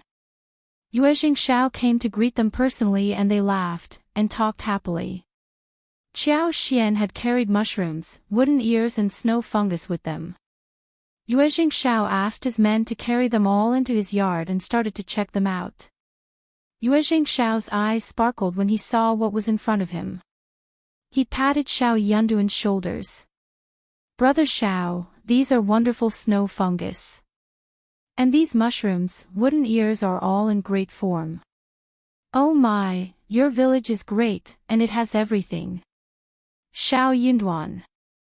Qiao Xian chuckled. Yuezheng Xiao asked about the weight of those things and informed them about the market price. Then, he bought them all with a price twice more than that in the market. The first-class dried snow fungus weighed 36 liang for half a kilo, and sun-dried mushrooms and wooden ears were priced at 100 yuan and 60 yuan for half a kilo respectively. This amounted to more than 700 liang in total. Qiao Xian had not expected that the snow fungus and mushrooms, as well as wooden ears would have different pricing, when she started to plant them. She had thought that they would simply be measured by weight. She was planning to plant enoki mushrooms, oyster mushrooms, straw mushrooms, and tea tree mushrooms in the future. It seemed that all kinds of mushrooms could be sold for money. Then she learned that snow fungus was not easily planted, and the price was very high. In comparison, the other mushrooms were much cheaper. But they had already planted mushrooms and wooden ears, so she would reduce the amount and plant more snow fungus next time. She was going to start by having a few mu of snow fungus at the Zhang village in the near future. Then, she was going to expand the scale slowly. She would have to add a few more categories of mushrooms. All of them could earn money, which was what mattered above all. Soon, Yuezheng Xiao dealt with the things they had got and took them to the guest room. "You can stay here for a few more days. The weather is getting warmer. There are many beautiful sights outside the city to visit." Xiao Yunduan and Qiao Xian exchanged a look and said with a smile, "Let's see. We will be here before the autumn examination. Please don't think we are annoying by that time, brother Yuezheng." Yuezheng Xiao patted his head and chuckled. "I almost forgot about that. Do remember to come early at that time." After exchanging a few more words, Yuezheng Xiao waited for Qiao Xian and Xiao Yunduan to put away their stuff, and came to greet Old Master and First Madam together. Yuezheng Xiao's elder brother, Yuezheng Hong, was at home too. Yuezheng Hong and his wife were heading towards their parents to meet Xiao Yunduan and Qiao Xian. The first section of the Yuezheng family were all so thankful towards Qiao Xian and Xiao Yunduan. But for Qiao Xian, they would still be in a very bad situation. First Madam liked Qiao Xian very much. She treated her as her daughter, which she did not have. It was getting very late, so they did not visit Madame Yuezheng. But they sent a messenger to tell Madame Yuezheng that they had guests. Learning that it was a poor couple visiting, Ms. Mi Jr. felt annoyed and remained indifferent.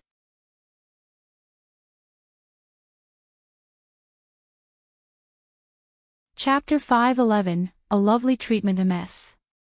Mi Jr. sneered and told her maid that the first section of the family always hung out with filthy, lowly people. A cultivated talent was not that great or worthy enough to spend so many efforts on. The first section of the family arranged a nice, simple treatment for Qiao Xian and Xiao Yunduan in the main hall. It was a lovely evening. Hearing that Qiao Xian was here to buy laborers, First Madam said that she could help. She would go along so that the agencies don't cheat them. That was exactly what Qiao Xian hoped to ask her for. She thanked her gratefully. Agencies were always very tricky. They had all kinds of ideas going on in their minds. An agency would probably sell them bad quality people, seeing that Xiao Xian was not a local resident and the laborers could not be refunded once purchased.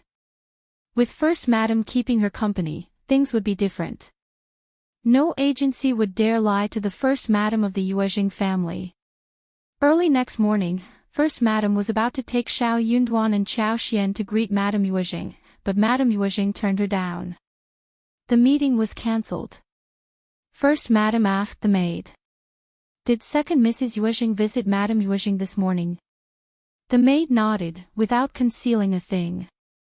First Madam snorted and understood what was going on. This sister-in-law of hers spared no efforts to give her trouble. Never mind, she didn't care. They could treat their own guests well enough. First Madam sent her men to pass on messages to the agency she was familiar with, setting up an appointment that they were going to buy good laborers. She took Xiao Xian around during the next 2 days. As for Xiao Yunduan, he was hanging out with Yuezheng Xiao and Yuezheng. The three of them headed elsewhere. At this time, the plum blossoms in the Fuyu temple outside the city were in full bloom. It was a good time to appreciate plum blossoms. First Madam said to Xiao Xian with a smile, "The plum blossoms in Fuyu temple are a must-see sight in the province. You guys came here just in time. It would be a pity if you didn't go and see them. Especially those green plums, they are the most authentic. There is the oldest green plum tree in the plum grove, which is said to be hundreds of years old. It is said that it is the mother of all green plums in the world. All the green plums in other places are born from this plant." Xiao Xian's eyes sparkled and she asked with a smile. "Is that true? Then it must be a very precious plant." She loved precious plants. First Madam didn't know the inside story, but she could see that Xiao Xian was very happy to hear this. When Xiao Xian was happy, it meant that she had done a good job as the host, so she was also glad. She nodded with a smile. "That's naturally precious, it's a treasure in the temple. Let's go today, it's the perfect time. We can just buy a few sticks of incense, and come back after having a fasting meal in the temple. The temple food in Fuyu temple is a must-have, and the scenery in the temple is also good. It is worth the trip." Xiao Xian was looking forward to it already. First Madam arranged the wagon and they went out together. The plums were blooming and it was very lively inside the temple. There were 2 patches of plum trees in the temple. There was a large area of plum forests without any marked boundary in the back mountain, which was open to all pilgrims, and everyone could go to enjoy the flowers. There were all kinds of red, white, pink, and green plums, and they were in full bloom. They were beautiful and very lively. There was another more exquisite plum garden, which was spread across 10 mu. It was built around the rare green plum that had been around for hundreds of years. This place was far more exquisite, whether it was the shape of the tree, the color of the tree, or the matching scenery. It contained various different pavilions. But it was not open to the public. Only people with considerable status, or those who had donated a large sum of incense money to the temple were eligible to go inside.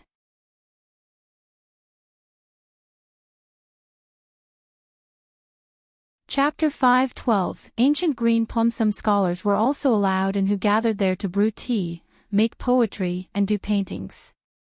The place where the First Madam took Xiao Xian to was this small plum garden. The large patch of plum is more lively, located in the back mountains. Let's walk around here and then head to the back mountain. Xiao Xian nodded with a smile. The plum garden was in a very beautiful location. The trees were full of flowers and branches were full of plum blossoms, the clouds were misty and seemed to have descended to earth, which created a wonderful scene. First Madam had not appreciated flowers for years. This year also, she had almost missed the chance to see the plums. So, when she saw the scene, she became very emotional at this time.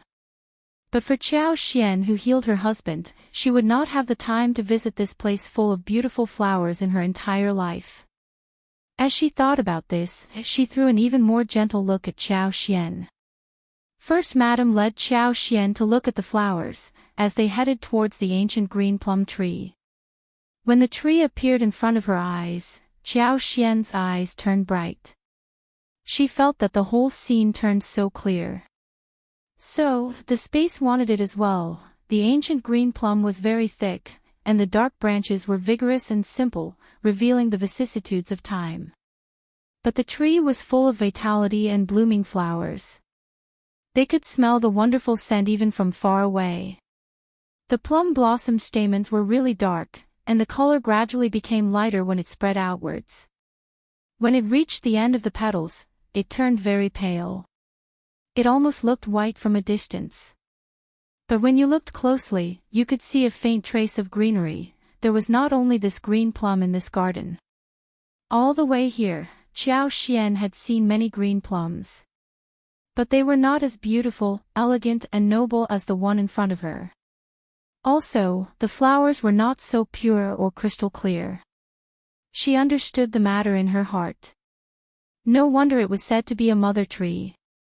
It was naturally different from the others. Whether it was grafted or bred, the green plum next to it had not completely copied and inherited the beautiful color of the mother tree. No wonder her space had this strong reaction towards this very green plum. This is the ancient green plum tree. How beautiful! Xiao Xian approached it, looking excited. First Madam smiled. Yeah. Everyone loves it. The plum tree was very big. First Madam and her servant were also admiring the plum blossoms.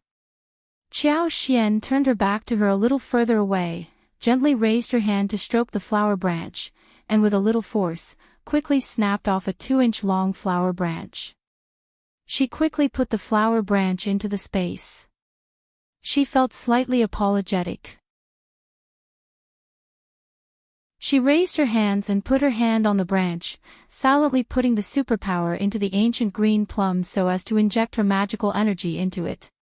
She said quietly, "I will give you magical energy after taking one branch from you. We are even now." She could have never got a branch of the green plum tree, which was regarded as a treasure by Fu Temple, if she asked for it from the monks. So, she had to deal with the ancient green plum directly. With the green plum in hand, Xiao Xian was in a good mood and walked around with First Madam. They went to a few other places in the temple, and it was lunchtime. Every table in Fuyu Temple's vegetarian restaurant had 12 dishes and 1 soup. They entered the private room, and the vegetarian dishes served in white porcelain bowls were quickly served. Each dish seemed great and had a beautiful name, looking delicious.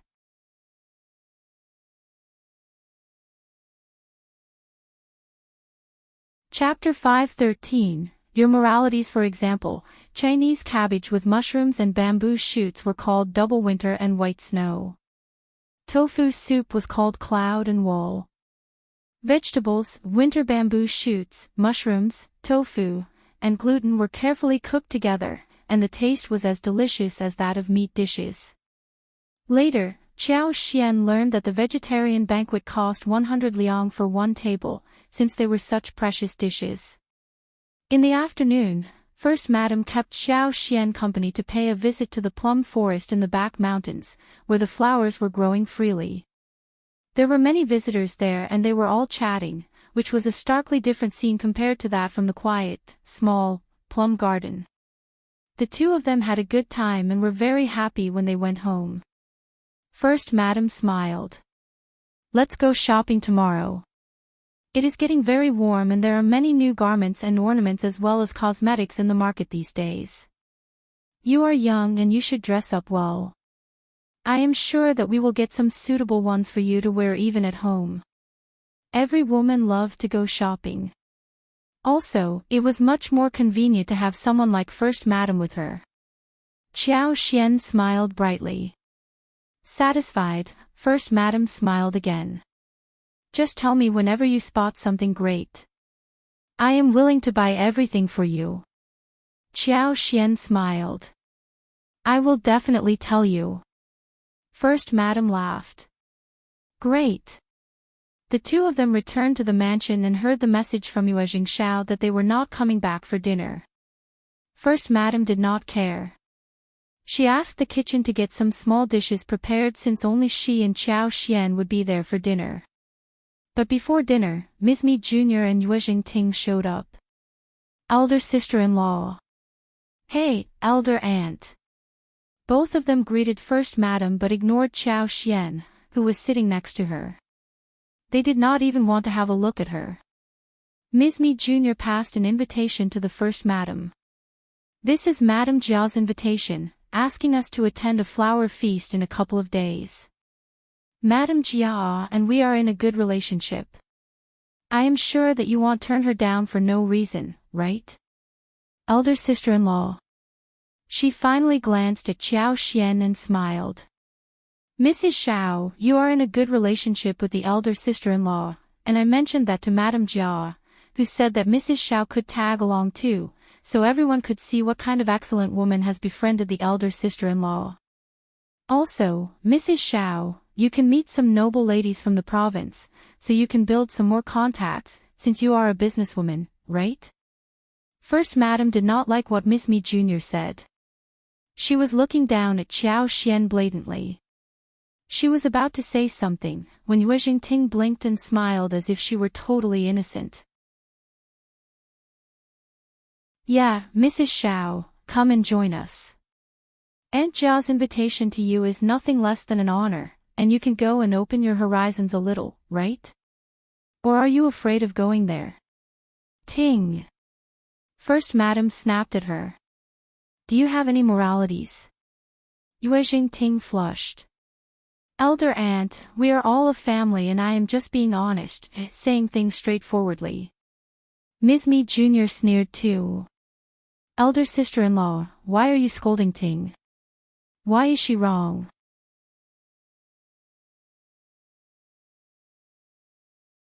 Chapter 5:14, Ms. Mi Jr.'s anger. Ting has grown up next to Madame Yuezheng. If you doubt her morality, you are suspecting Madame Yuezheng instead.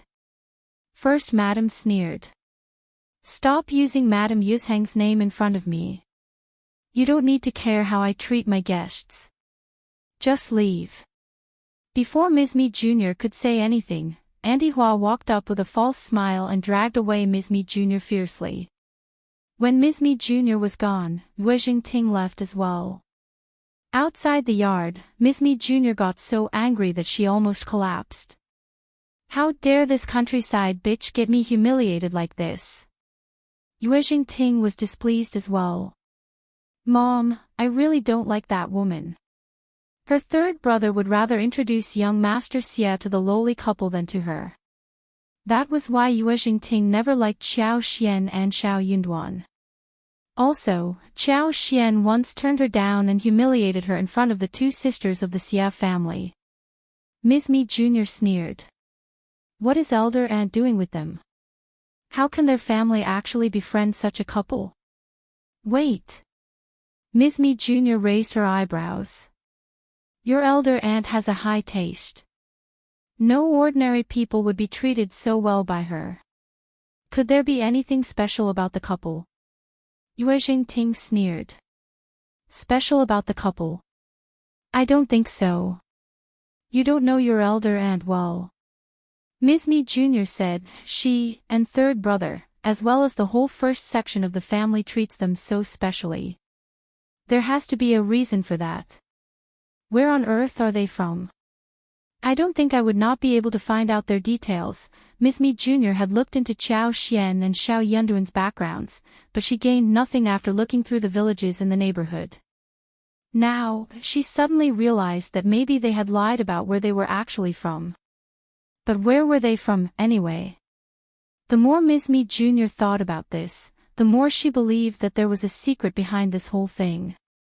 Xian, don't take what they say in heart. They are not picking on you. They are picking on me. Ignore them. First Madam apologized to Xiao Xian in the room. Xiao Xian nodded and smiled reassuringly. I know that, Aunt.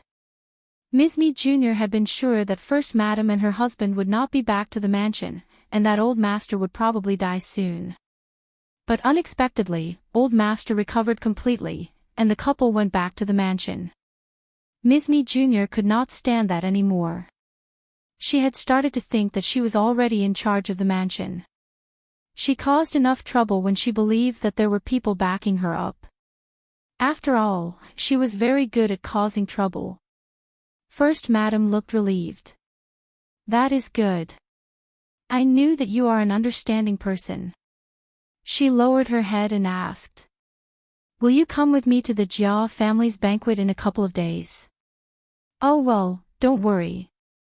First Madam laughed. No one will look down at you. You will be with me. And she will be keeping you company as well. She teased. When Yunduan becomes the recommended man, or reaches even further, you will need to be able to handle such situations. Qiao Xian was not afraid. She was just not very interested. Hearing that, she did not turn down First Madam. She understood that the older woman was being kind to her. Okay. I will join you. Please be sure to teach me whatever I don't know, Aunt.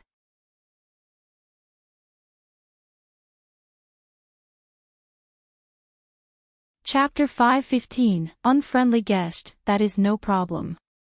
First Madam smiled brightly. Xian, you are smart. You will understand everything once I tell you. Soon it was time for dinner, and First Madam asked Xiao Xian to join her for the meal. Ms. Jean asked her servant to prepare 2 dishes for them, which made First Madam feel quite satisfied. Her daughter-in-law was very understanding. As long as the first section of the family was doing well, she did not care about how the second section of the family behaved. All Ms. Mi Jr. could do was try to disgust her. But she was not foolish, and that made Ms. Mi feel frustrated. The 3 sons of the second section of the family were in a good relationship and they respected her as elder aunt. That made Ms. Mi Jr. very uncomfortable. First Madam was in a good mood. She invited Qiao Xian to join her for food in a very friendly tone. After they finished dinner, they talked about going shopping the next day. First Madam planned to pick 2 outstanding dresses and some ornaments for Qiao Xian for the visit at Madame Jia's home, so that no one would dare look down at her. By the time they were almost done chatting, Yuezheng Xiao and Xiao Yunduan came over. Xiao Yunduan was here to pick up Qiao Xian and go back to their guest house. First Madam smiled brightly and asked Xiao Xian to join her for breakfast before going out together the next morning. Then, she let her go with Xiao Yunduan. The couple was in a good relationship. First Madam smiled and said that if she had a daughter, she would like to marry her to someone like Xiao Yunduan. He was devoted, low-profiled and moral without showing any arrogance. Moreover, he cared about his wife too. It was still not very dark, and the afterglow was shining bright in the west. The couple chatted and walked towards the guest house. Qiao Xian told Xiao Yunduan about what they had seen at Fuyu Temple during the day. Xiao Yunduan listened to her carefully, responding to her every now and then with gentleness. He was glad as long as she was happy. Suddenly, they saw Yuezheng Ting waving at them not very far away. Hello, Mrs. Xiao. Qiao Xian's face stiffened.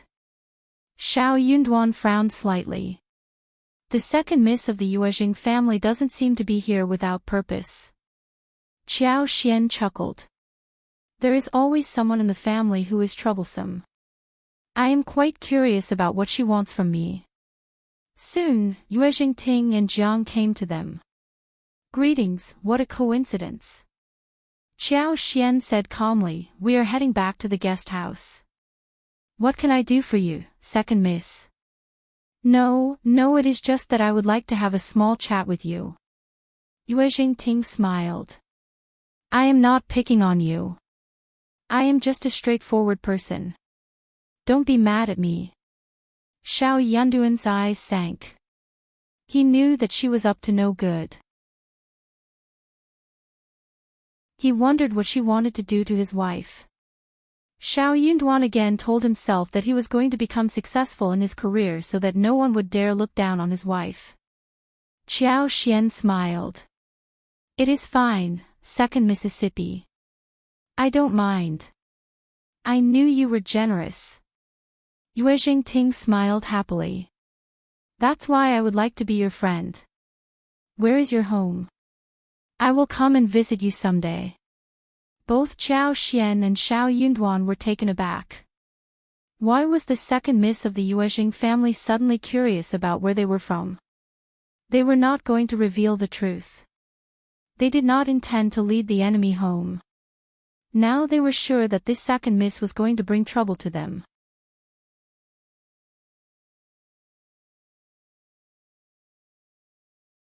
Chapter 5:16. Maybe they did not want any trouble for themselves. Just a place in the outskirts area, it's the countryside, not good enough for you to visit, Second Mississippi. You shouldn't bother to visit the place. The more Qiao Xian tried to turn her down, the more excited Yuezheng Ting became. She smiled. It is okay. My third brother visits the place often, right? I won't find it too bad either. Mrs. Xiao, just tell me where it is. It is not a secret, is it? Qiao Xian and Xiao Yunduan. This blunt girl just did not know how to talk. Seeing that she could not dodge the question, Qiao Xian said with a forced voice, My home is in Shihe town of Li County. Yuezheng Ting bore that in mind, but did not seem very happy. Shihe town of Li County. But I don't think that was what you told me last time. Qiao Xian blinked her eyes and showed an embarrassed smile.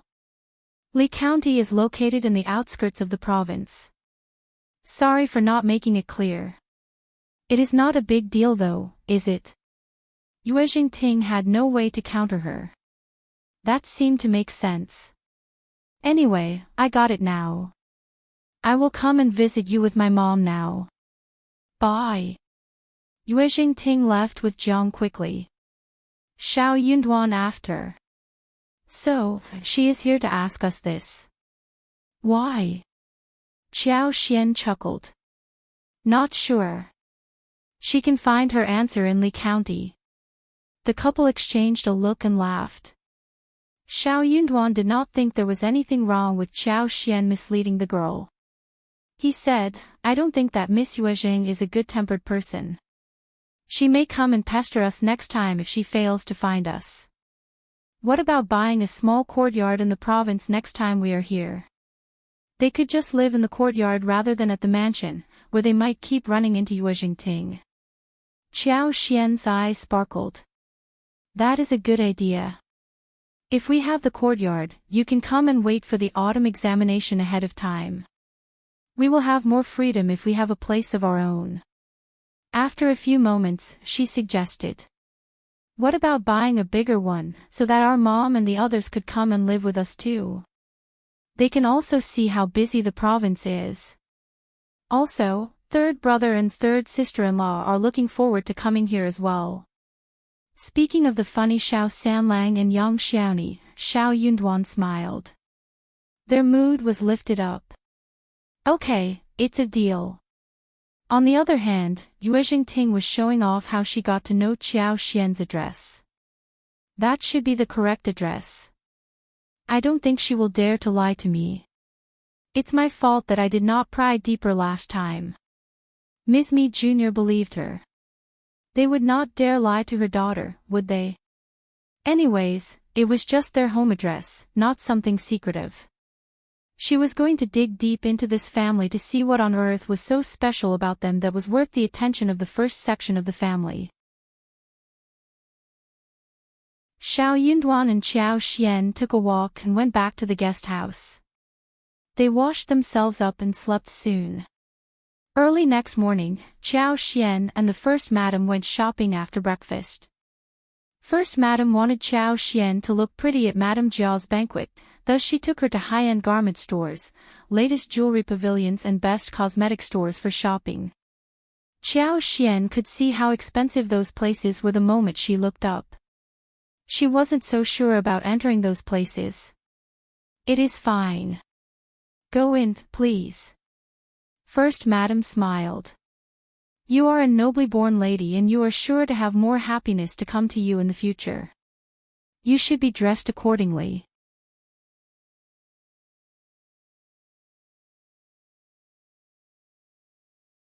Chapter 5:17, For Planting. Qiao Xian smiled. Aunt, everyone knows that I am a businesswoman from the countryside. These kinds of clothes don't fit my identity. As for prosperity and happiness, I don't need to be impatient. There will always be a chance in the future. First Madam stiffened. Qiao Xian smiled. Aunt, I am not in a hurry. There will be one day when I have glory. First Madam soon understood her meaning. Ms. Mi Jr. was surely going to disclose Qiao Xian's identity and add fuel to the fire. So, if Qiao Xian was too well dressed, the outsiders would definitely know that it was the First Madam who made the preparations for her, which might cause her far more belittling looks, as well as jealousy. They would be envious of her for having managed to suck up to the First Madam. Moreover, they would look down at her behavior and think of her as greedy and opportunist. No one would believe that Qiao Xian was able to afford any of these by herself. It was my lack of consideration. First Madam smiled. Okay, let's change to another place. But we can surely buy some ornaments. They are never out of fashion. Qiao Xian nodded. They went shopping for half a day and First Madam took her to a high-end restaurant for lunch. There was steamed pork ribs with betel nut taro and a shredded radish cold dish that made Qiao Xian's eyes shine. She asked the manager if she could give her some betel nut taro and spring watermelon. She was going to take them home for planting. The taros planted at home were small, soft and tasty, but they had a different taste compared to that of betel nut taro. There were many dishes that could be made with betel nut taros. In addition to steaming pork ribs, they could also steam braised meat, roast meat after oiling, steam mashed taro, cut them into strips and fry, cook porridge with them, and make pancakes. They were going to taste great. Spring watermelons were very good for cold dishes, fresh, sweet and crispy. With First Madam present there, the manager agreed. He asked his page boys to bring large betel nut taros and good-shaped spring watermelons for her to take home, without charging any teas. He even said happily, Mrs. Xiao, you have sharp eyes. These have been transported from outside the province, they are not from here. Qiao Xian smiled and thought to herself that she was going to make them grow here. On the wagon, First Madam smiled seeing her cherishing these two plants. If you like them, next time I will ask my elder son to fetch some more from outside and have them delivered to you. Thanks, elder aunt, but these are enough. Qiao Xian did not want to conceal it from the First Madam. She answered happily. Actually, I want them to plant at home, and in a couple of months, they will grow nicely. I can send a few for you to eat. First Madam was startled and answered. You know less than I do. Didn't you hear what the manager said? These are not from here. Our soil might not be good enough for them. Don't be disappointed later. Qiao Xian was confident. She curved her lips and smiled. I may be able to plant and grow things that others can't. First Madam. She suddenly thought of what her younger son had said.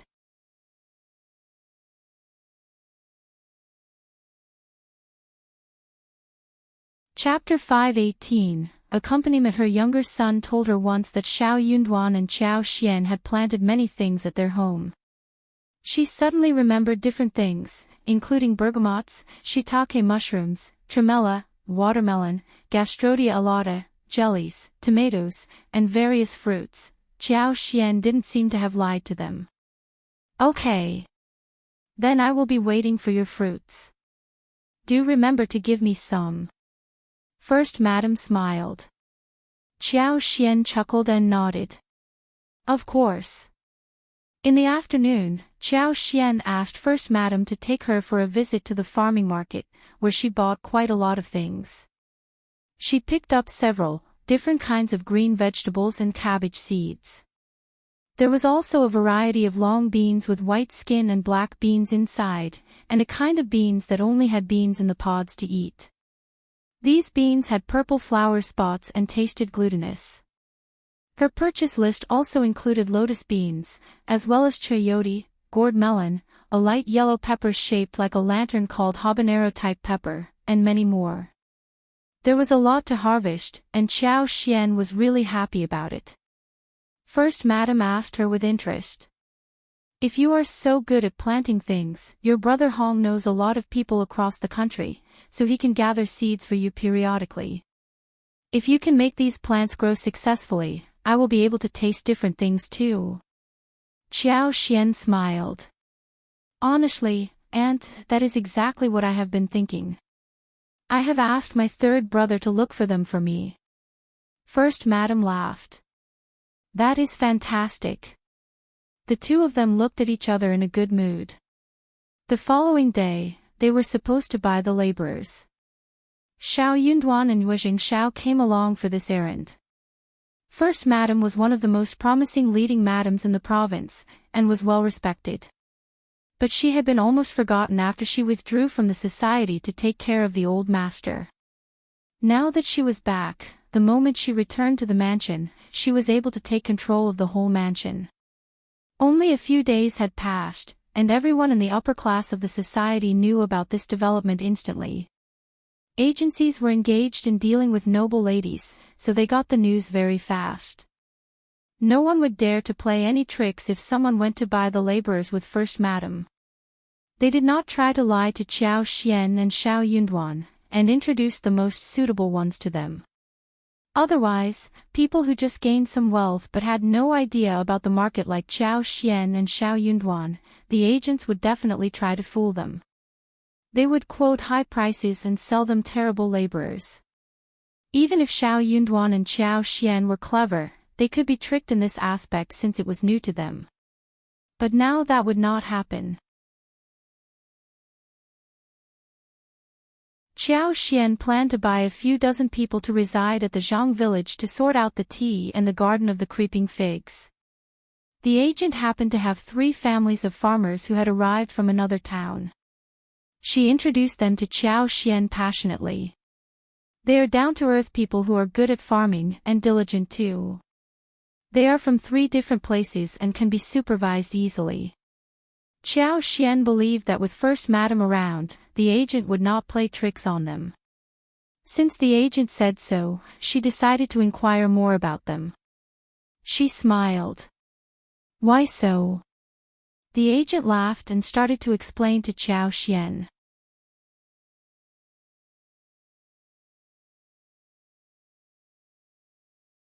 Chapter 519, Rare, Mrs. Xiao, you are new to this.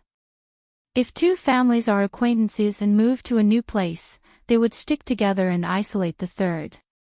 If 3 families are acquaintances, the 3 families would become one and isolate the manager. So, the best solution is that they shouldn't know each other. I am just saying that out of precaution. It doesn't necessarily have to be like this. What we need to do is to be careful. That made Xiao Xian and Xiao Yunduan less confused. That is a valid point. Xiao Xian smiled. You are right. We better be careful. But for what you said, we would not have thought about this before. Xiao Xian thanked her constantly. You are welcome, Mrs. Xiao. The agent cheered inwardly. She could not help but develop a good feeling towards the couple. She had been in this business for more than 30 years, she was very experienced, and could see through the world easily. Generally speaking, people who became rich from ordinary or poor families had the biggest self-esteem and inferiority complex. They just did not listen to other people's suggestions, and always felt that others were laughing at them in their hearts. They would not ask for suggestions or be grateful like the woman in front of her. But Xiao Xian was frank and natural, which was a rare thing. She was confident and seemed to have a lot of abilities that would definitely take them ahead in life. So, the agent definitely wanted to befriend her. Finally, they bought 18 laborers as well as 6 maids. First Madame offered a temporary place for these people at the private mansion. Qiao Xian and Xiao Yunduan thanked her for the generosity. The 3 households were called Lin Jin, Qiao Shisan and Dong De, whilst the 6 maids were called Chunyu, Chuanfen, Damon, Xiaoman, Li Xia and Li Qiu. All of those were solar terms for easy remembrance. First Madame laughed at the logic behind the naming process. When the laborers were bought, Qiao Xian and Xiao Yunduan's mission was completed. After Madame Jia's banquet the next day, they would head home. It was a busy season for the farmer's family and they had no time to waste. They had money so they could hire laborers for help, thus not being in such a hurry as the others and choosing to stay at home. Xiao Yunduan kept Xiao Xian company for shopping this afternoon. First Madame was very understanding. She could not keep her to her side all the time, especially when she had not spent some quality time with her own husband. The following day, Ms. Mi Jr. hurriedly ate breakfast and came to the First Madame's residence with Yuezheng Ting, fearing that Qiao Xian would not show up for the banquet. The daughter and the girl were very well dressed in brocade garments and wearing a lot of shining jewelry. We will keep each other company, so I have brought Ting along to accompany Mrs. Xiao. Oh, Mrs. Xiao is ready as well. Ms. Mi Jr. sounded very relaxed. She was looking forward to seeing the show. She smiled even deeper when she saw Qiao Xian. First Madame smiled briefly. Xian is ready, thanks for your concern.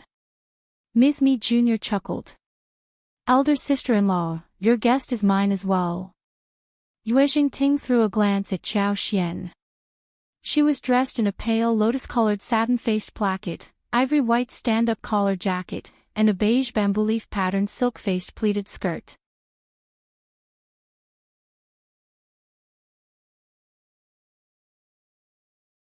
Chapter 520, Sidekick. Apart from a crystal-clear jasper hairpin studded with pearls the size of a finger, there were a few silver hairpins and silk flowers on the bun, completely different from how Yuezheng Ting and her mother were dressed. Elder aunt, why didn't you buy some new dresses for Mrs. Xiao? She looks so shabby. Ms. Mi Jr. chuckled and nodded. Yeah, elder sister-in-law, if you didn't have time to arrange this small thing, you could have left it to me. I have many new clothes that aren't worn yet, which are still better than what she is wearing now. I can get someone to fetch them for Mrs. Xiao. This outfit on her looks very improper. People might think that you are looking down at your guest. Qiao Xian threw a strange look at Ms. Mi Jr., but said with a smile, Second Madame Yuezheng, I don't really get it. I am here as a guest, and I am wearing my own dress. Why is it related to aunt? I am not part of the Yuezheng family. Was she trying to make her into a laughingstock? Sorry, that would not work. We are from the countryside, and this is how we are dressed. Aunt gave a jade hairpin to me, but I still think it is too much. I am sure that Madame Jia knows where I am from, and if she looks down at me, she should not have sent me the invitation. Isn't that right? Qiao Xian heard from the First Madame that Madame Jia was Ms. Mi Jr.'s good friend. So, Ms. Mi Jr. should have said a lot of things to Madame Jia who would help Ms. Mi Jr. in every aspect. Therefore, Ms. Mi Jr. must have told Madame Jia everything about her. If Qiao Xian was dressed fitting her status, then she could counter anyone who laughed at her, and First Madame would help her as well. But if she was dressed above her status, she might become a laughingstock. Ms. Mi Jr. felt somehow uncomfortable, as if her secret had been seen through, so she felt annoyed due to shame. Madame Jia doesn't look down at you. But you are the guest I bring to the banquet, so you can always be dressed beautifully. Yuezheng Ting said straightforwardly, Mrs. Xiao, my mom is being kind-hearted. After all, you barely will get a chance to attend any banquet in the future, so you should cherish this occasion. First Madam frowned and threw Yuezheng Ting a displeased look. It seemed that this niece of hers had been completely ruined by her mother. This sister-in-law had ruined 2 of her daughters. How excellent she had been at raising a child.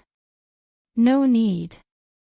Qiao Xian ignored her provocation and showed a brief smile. I am fine like this. Just save your breath. First Madam said coldly, Xian is the guest and she should have the final say. I like how she is dressed. Very proper. Ms. Mi Jr. sneered. Okay then, you have the say, elder sister-in-law. She sized up Qiao Xian secretly, thinking that Qiao Xian must be feeling unconvinced. She was a countryside person and she never had the qualification to attend any noble banquets in the province. It was such a rare opportunity. She would definitely have liked to dress up well and show up in glory. Every woman loved beautiful clothes and jewelry. Anyway, Ms. Mi Jr. snorted coldly. She believed that Qiao Xian would hate the elder sister-in-law for what she got now. It was a fun thing to watch.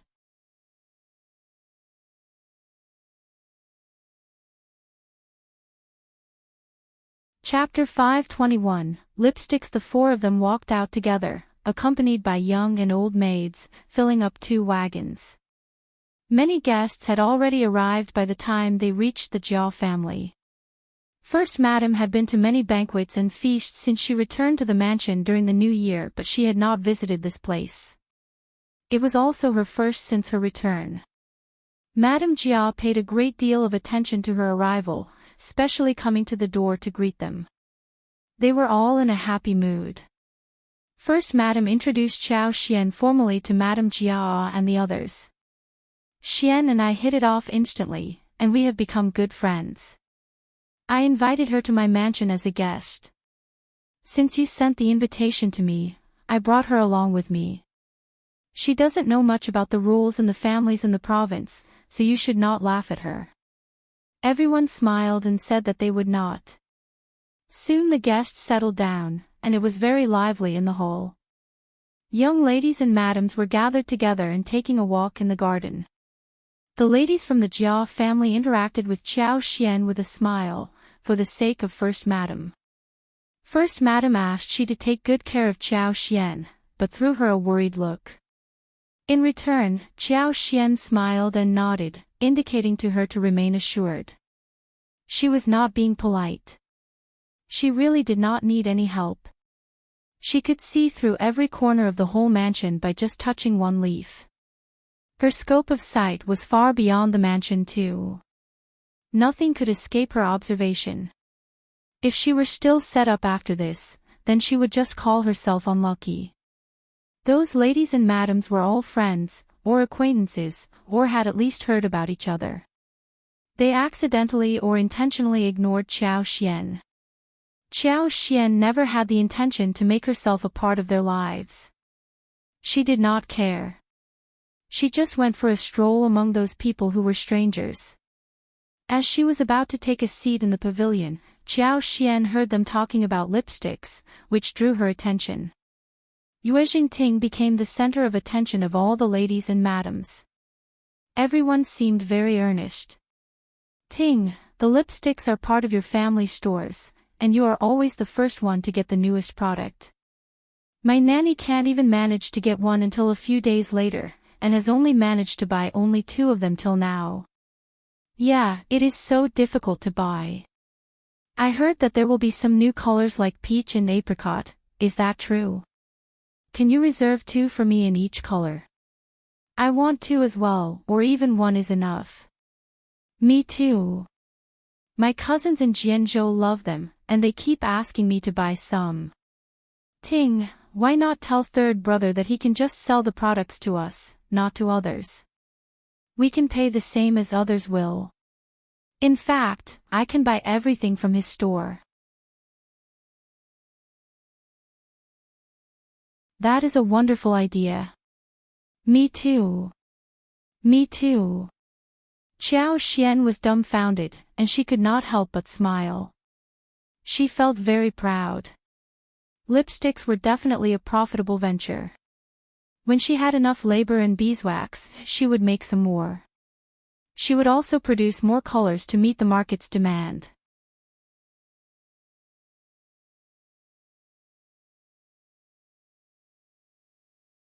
Chapter 522, Limited Version. Yuezheng Ting felt both furious and proud, seeing the jealous eyes. The outsiders might think that her third brother's business was equivalent to hers and that she could make these decisions, but the truth was not like that at all. Her third brother did not want to give many to her, though the products cost so little. He did not share any extra ones ever. She and her mother just could not find out where he got the products from. She enjoyed being asked for a favor, but she could not do anything about the requests. Yuezheng Ting forced a smile. That is my third brother's business. He is very conservative and only sells them at the store, not in private. Lipsticks are rare and the amount is limited, and he needs the lipsticks to bring in more business for his store's other products. I can't persuade him when it comes to business. They all sighed and got very disappointed. It was not the first time for them to entrust Yuezheng Ting to do this, so they weren't too surprised or disappointed. They just spoke of it when the topic was mentioned again. What if it was possible this time? Yuezheng Ting saw Qiao Xian, who was leaning against the banister, and felt a bit annoyed, as if she had been humiliated in front of Qiao Xian, who may be laughing in her heart at this moment. She grabbed Qiao Xian and smiled at them. You may not know this, but Mrs. Xiao's husband and my third brother are in a good relationship. My third brother even has received them home as guests. Uncle and Aunt treat them so well. Maybe you can beg Mrs. Xiao to talk with my third brother about this. Qiao Xian, she felt that this lady had hit the target unintentionally. If she told him about it, he would definitely agree. The lady seemed to have heard a huge joke. I am sure she doesn't even know what lipsticks are. Yeah, she definitely can't afford them. Ting, you are so funny. I think Ting might have her reason to say so. Maybe it is possible. What about having a try? I think so too. I really want new lipsticks. Me too. They all turned to Qiao Xian with a teasing smile. Well, Mrs. Xiao, can you speak with young Master Yuezheng about selling some lipsticks to us? We will pay according to the market price. We can share some commission fees with you for it. What about helping us? They all looked at Qiao Xian. Qiao Xian smiled. That won't work. Young Master Yuezheng has his own rules in business. If he breaks the rules, his reputation would be ruined. You can hire people to stand in the queue and you can buy them. But I do have a piece of news that I can reveal to you. I heard that young Master Yuezheng is going to present a limited version of lipsticks, which is a rare thing. 10 sets at most. If you need them to appear again, you may have to wait for a decade. They were all startled. Limited version. What is a limited version? It is very rare. That is great. I definitely want one.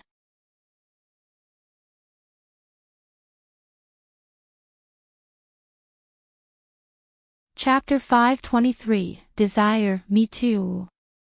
So only 10 sets of the limited version. That is so less. Yeah, it must be so difficult to buy one set. But why limited? Mrs. Xiao, can you tell us more? Yuezheng Ting's face changed. She intended to bring Qiao Xian out to draw others' attention so they could ignore her and sneer at Qiao Xian instead, rather than let her be in the spotlight. But she attracted everyone's attention for real. That was not the plan. Also, Yuezheng Ting did not believe what Qiao Xian said. What limited version? Why only 10 sets? She was an outsider, how could she know so much? Mrs. Xiao is joking with us. Yuezheng Ting glanced at Qiao Xian and smiled. Stop it, Mrs. Xiao, you can't joke about business. Xiao Xian was not going to follow Yuezheng Ting's plan. She needed to promote the limited version. The more she promoted it, the more it would be discussed, and there would be more people who would want to buy it. The price would be raised, and the quality would look good as well. I am not joking. Xiao Xian pretended to be confused, chuckling. Second miss, that is what young Master Yuezheng said to me. This is not a joke. Yuezheng Ting was annoyed. Even if it is real, you can't spread the secret without third brother's permission. That is business, it can be either big or small, you can't just spread rumors. The girls were all startled, without any idea what to say. They glanced at Yuezheng Ting indifferently. Her reaction was way over the top. Who did she think they were that they needed to be guarded against? Xiao Xian blinked and showed a look of innocence. Second miss, you don't understand. Products should be promoted, that's how they sell well. I can promise that young Master Yuezheng did not ask me to keep it a secret. Yuezheng Ting sneered furiously. I don't even know about this, but you do. What can you promise yourself with? If you don't believe me, you can ask young Master Yuezheng about this. He said that not everyone will be able to afford the limited version. It is high-end, first class and has only 10 sets, very special and rare. He is going to promote it so everyone will know about it. Those who can't afford it would be jealous of those who can afford that. Why would he want to keep it a secret? Also, who does he think that he will sell the limited version to, if he keeps it as a secret? It would cost 3,000 or 4,000 liang for one limited version of lipsticks, as I heard. She had made the price higher, so that when people learned the real price, they would find it much easier to accept it and even feel that they had taken some advantage of it. What? 3,000 to 4,000 liang. Oh my! Did I hear it wrong? Mrs. Xiao, you must have heard it wrong. Seeing Yuezheng Ting obviously looking displeased, they did not dare to ask anything more, especially since Yuezheng Ting kept stopping Xiao Xian from sharing more details. But now everyone was very curious about the price. They needed to know it clearly, so that they could satisfy their need to know. Yuezheng Ting herself was surprised as well. She was about to deny it when she realized that Xiao Xian would not be stupid enough to make such an exaggerated joke, thus stopping herself.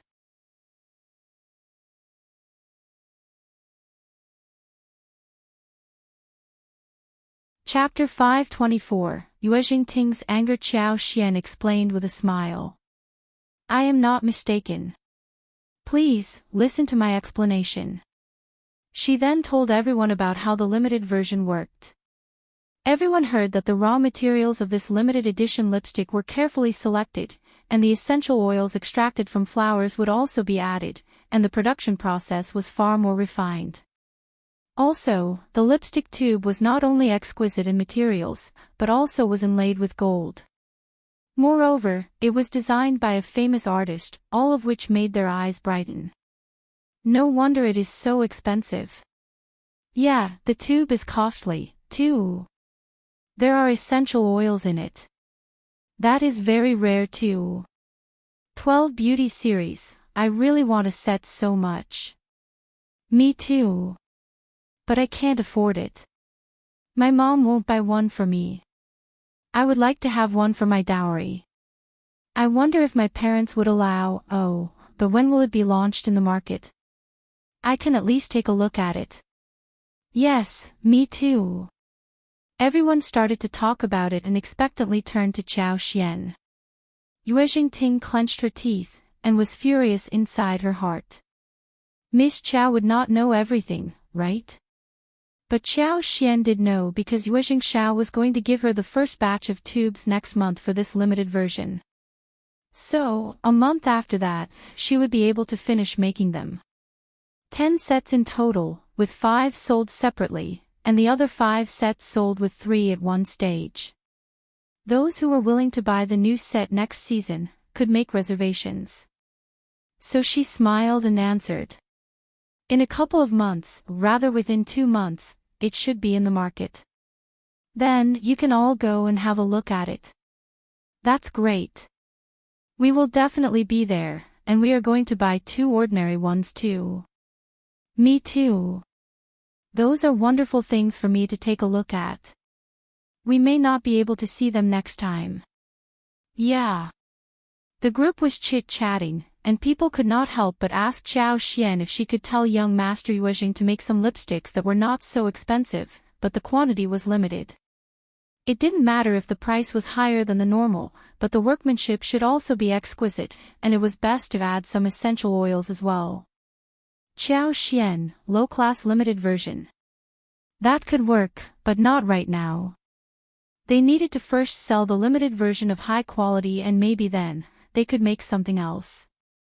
The luxurious version had not been launched in the market, and hence, the low-class limited version should not appear so soon. Well, young Master Yuezheng is in this business. You can all send your suggestions to the manager and the sales boys at the store. They would surely pass them on to young Master Yuezheng. They all laughed.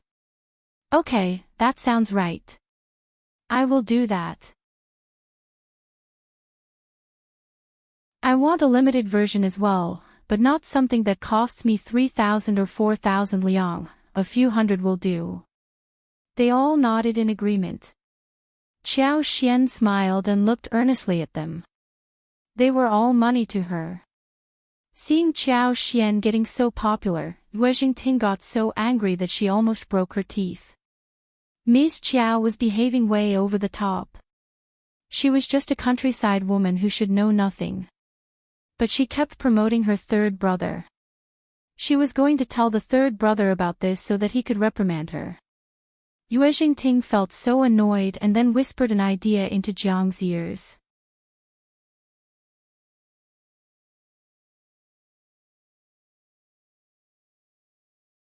Chapter 525, Bad Intention. Jiang nodded and left in a hurry. Soon a maid came to serve Xiao Xian the tea, and before she was able to pass it on, she went to accept the tray with a smile and said, "Thanks for bringing it to me, one will take it over from here." The maid was startled and the tray was in Zai's hand smoothly. She threw a subconscious look at Yuezheng, forced a smile and left it. That made Yuezheng feel even more annoyed. It was still a bit cold at this time of the year, and they had been out for a long while. Soon it was time for lunch, and the 2 ladies of the Jia family made an announcement. Everyone got up and went back to the hall. After lunch, they watched the play and they would be going home after that. Seeing Xiao Xian coming back safe and sound, First Madam let out a sigh of relief, whispering to Xiao Xian holding her hands. "Everything all right?" Xiao Xian smiled and said, "Don't worry, everything is fine. If something happens, do tell me about it. Don't put yourself in a distressing situation."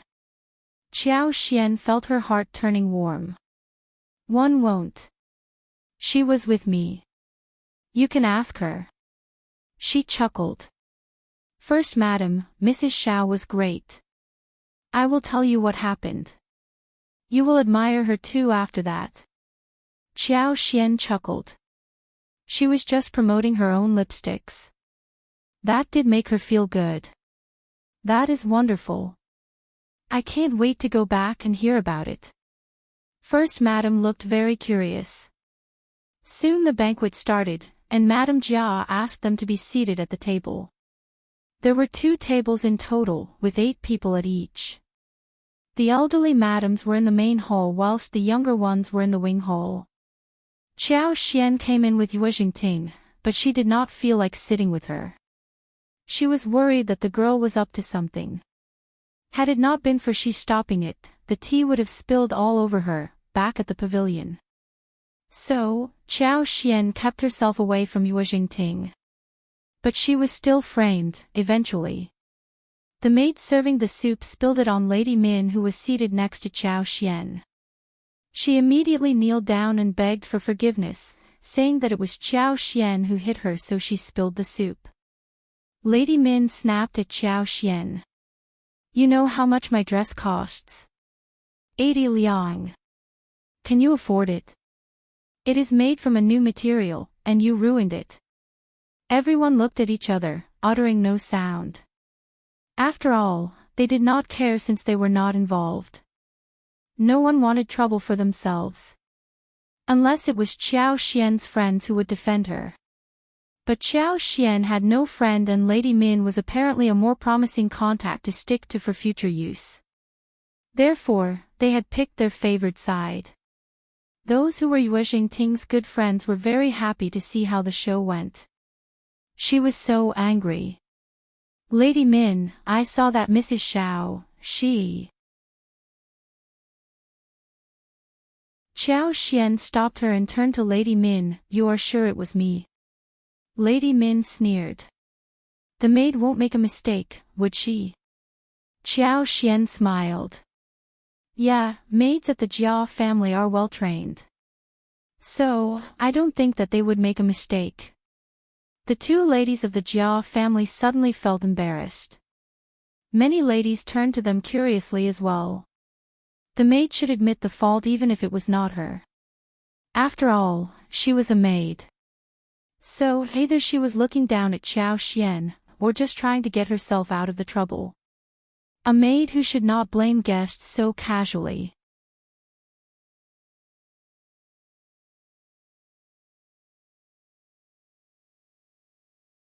Chapter 526, Money and Clothes. It meant that she must have been assigned to do this, and it must have been approved of by the ladies of the Jia family.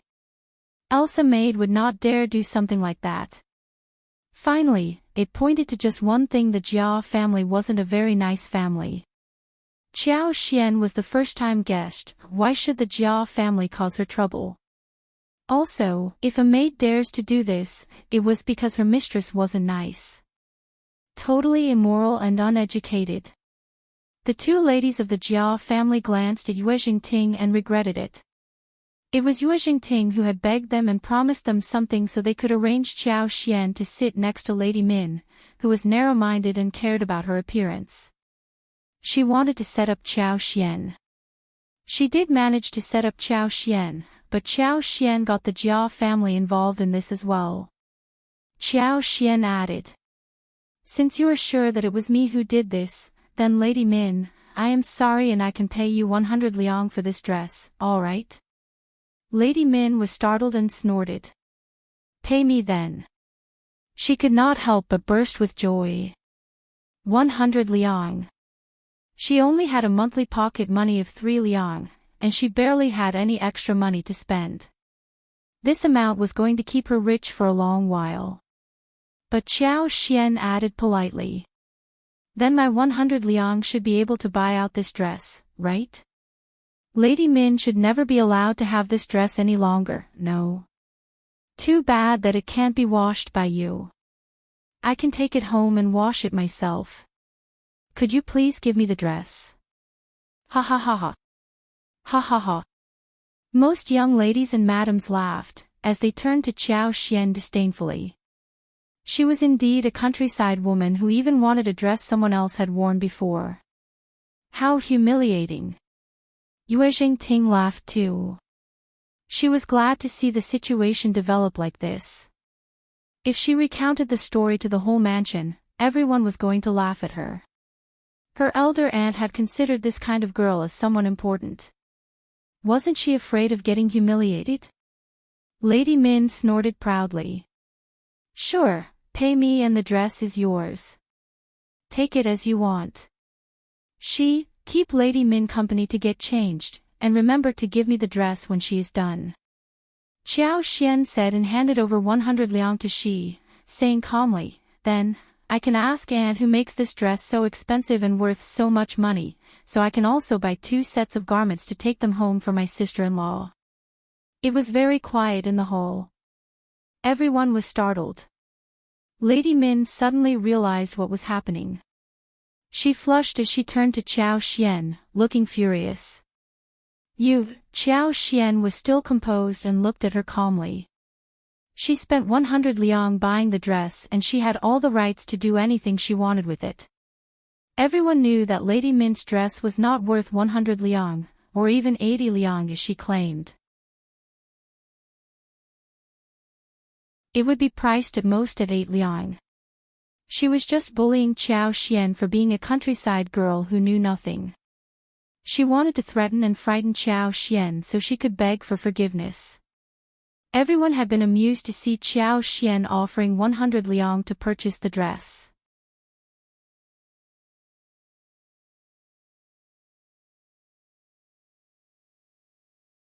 Chapter 527, Trap. It turned out that the joke was on them. As long as Qiao Xian showed the dress to the first madam and told her that the dress was worth 80 liang and that she paid 100 liang for it, Lady Min would become famous for being greedy in the upper-class circle of the province. Moreover, the Min family would turn into a laughing stock. Lady Min was yet to be married, and no good family would want to have such a greedy and immoral person as their daughter-in-law. Everyone could not help but feel hair standing on the back. They could not help but feel fearful towards Qiao Xian. They started to believe that Mrs. Xiao was not a stupid or ignorant countryside woman, and reminded themselves to stay modest rather than judging people by their looks, or belittling people. They might get themselves into trouble by doing so. Look at Lady Min, who had set a perfect example for them. She had dug a trap for herself to jump in. How horrible! Lady Nine was so furious, but she could not do anything else except to stutter. I am not selling this dress anymore. My bad luck. Okay, I don't want your compensation, not anymore. That is not good. I never owe people anything, especially if such a dress is worth 80 liang. I will feel so bad. You are open-minded, but I can't take advantage of you. If you don't want to sell it to me, one will have to turn to the seniors to help me with the persuasion. So, please reconsider if you are selling it or not. Go and see if Aunt can join us for a while. I am sorry to trouble her. Yes, Mrs. Xiao. She got so excited that she was about to hurry away. Lady Nine panicked. No, not now. Qiao Xian put on an even more sincere look. She has to go there, you know. I never take advantage of people, especially because this dress is so expensive. Lady Nine shivered out of anger, turning to look at Yuezheng Ting. She could tell clearly that Yuezheng Ting disliked Qiao Xian. But Yuezheng Ting had been shocked by what Qiao Xian did, and her mind was in a mess. What was going on? She had never expected that Qiao Xian would dare to set up Lady Min. With one sentence, Lady Min was totally exposed. She was someone who bullied the weak, not someone who stood up to help others in trouble. Never. Therefore, she moved away, pretending as if she had never seen Lady Min's pleading eyes. Lady Min flushed and turned pale. She almost burst into tears. Her maid was dumbfounded too. She threw herself onto the ground and said in a shivering voice, "It was me. It was me who bumped into Mrs. Xiao's arms so the soup was over Lady Min. It was my fault, please, forgive me." But that was not what the maid from the Jia family said. That girl insisted that it was me. So, which of you lied? It is so funny. Why lie about such a small thing? Everyone present. Honestly. First Madam had spotted someone distinguished. No wonder First Madam had always been outstanding in her abilities. The two ladies from the Jia family turned uncomfortable as well. One of them kept blaming Qiao Xian for being so nosy to have pointed them out, dragging them down. But they should have realized that they were not being polite towards Qiao Xian when they tried to set her up.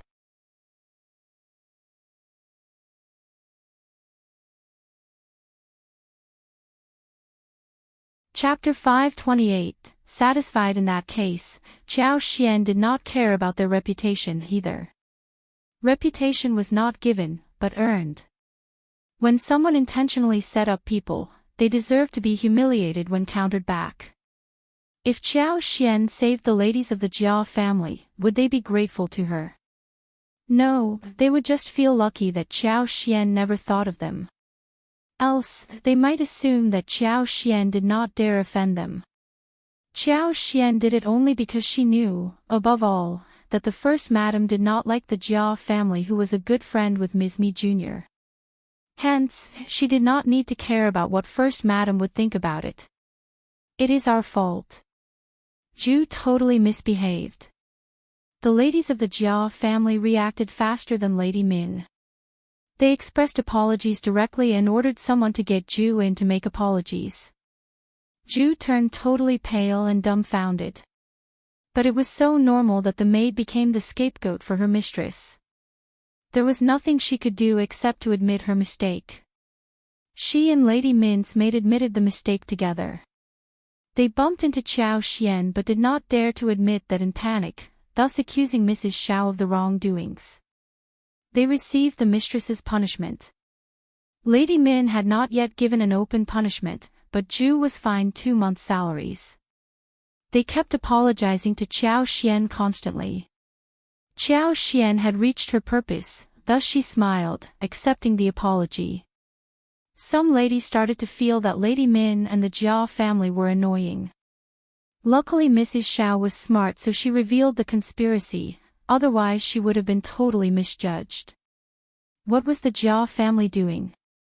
Anyone at the door was a guest who should be received well. Lady Min was even worse.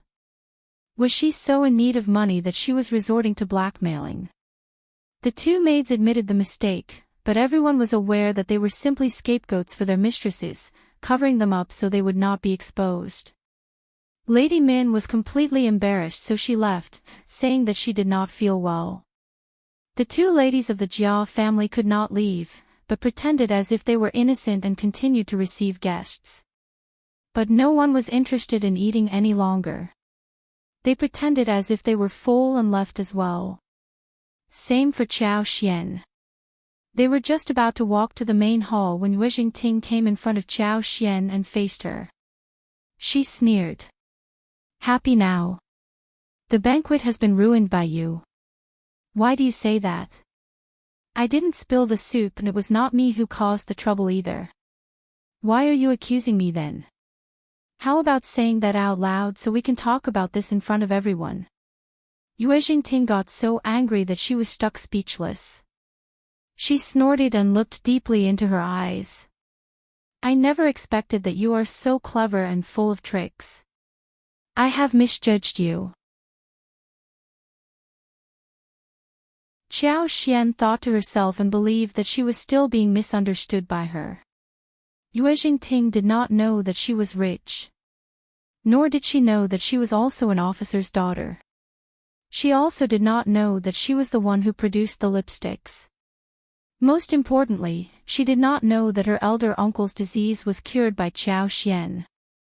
If she knew all of these, she would definitely pass out. I don't know you well, second miss, and it is very normal that you don't know me. Yuezheng Ting snorted and left angrily. She was dumbfounded. But she was totally convinced by Mrs. Shad's conduct.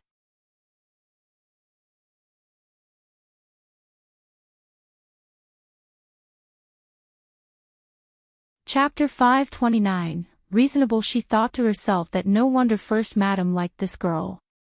She was very different from the others. What happened at the hall had reached the other side of the mansion by this point. Lady Nine's mother had to leave with her, when she insisted. First Madam took hold of Qiao Xian's hands, asking concernedly. Xian, are you all right? First Madam asked in front of everyone present rather than secretively. A few ladies who had tried to defend Lady Min against Qiao Xian were stuck speechless. Qiao Xian felt her heart turning warm. She chuckled and shook her head. Thanks, Aunt, I am well. Also, we have sorted everything out. Ms. Mi Jr. sneered. There is a saying, you should forgive when you _re forgiven. Xian, your behavior was way over the top. What was the point in doing all this? What are you talking about? First Madam threw her a sidelong glance.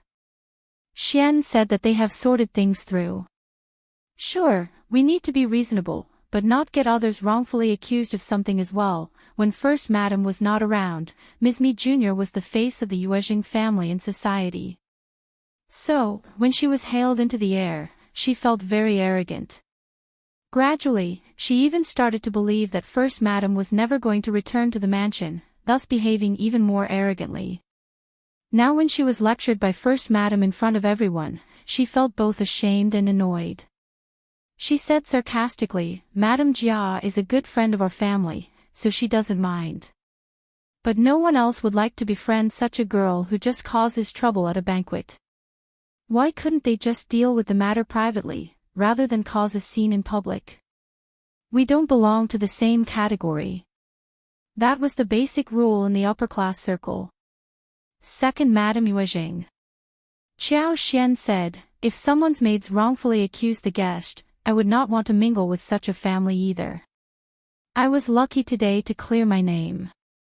If I failed to gain justice, I would have been blamed and Aunt would have been humiliated as well. That would make me feel very guilty.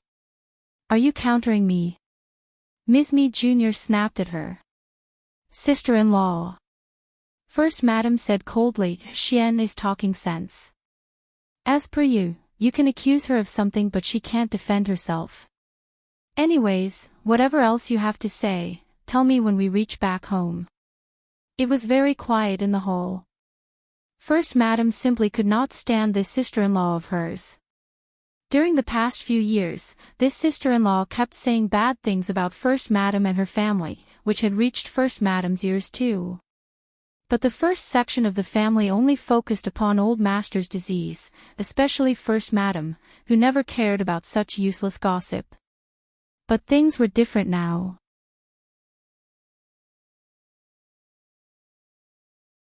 She could not stand it when Ms. Ni Jr. scolded the junior girl she had personally recommended. "Elder sister-in-law, are you lecturing me for someone outside the family? I am talking sense with you. You can defend yourself if I am wrong. 1 am not putting any pressure on you or stopping you from defending yourself." Ms. Mi Jr. could not defend herself. After all, the fault was that of Lady Min and the maids of the Jia family. If Qiao Xian had not pointed it out, it would just be a vague situation that could be solved casually.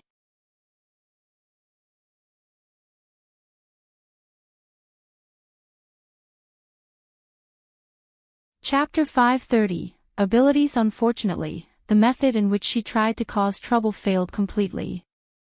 Ms. Mi Jr. was jealous that Qiao Xian escaped and hence, tried to lecture her as a senior. But Qiao Xian did allow that to happen and she was sheltered by the First Madam, so Ms. Mi Jr. kept running into bad luck. Madame Jia felt bitterness filling up her heart seeing Ms. Mi Jr. getting humiliated. She smiled and stepped forward. "It was the maid's fault, and also my fault for not teaching them well. Mrs. Xiao is innocent, and Ms. Mi Jr. was just being kind. It is my fault, totally, for causing this small problem. Oh yes, the play is on, let's go and watch the play."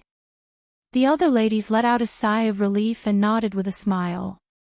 First Madam threw a small look at Ms. Mi Jr., and said to Qiao Xian softly, "How about watching the play? If you want to leave for home, we can do that as well." First Madam had understood clearly what real affection was. Apart from some close friends and relatives, the others had turned to the second section of the family when they found that the first section of the family wasn't doing well.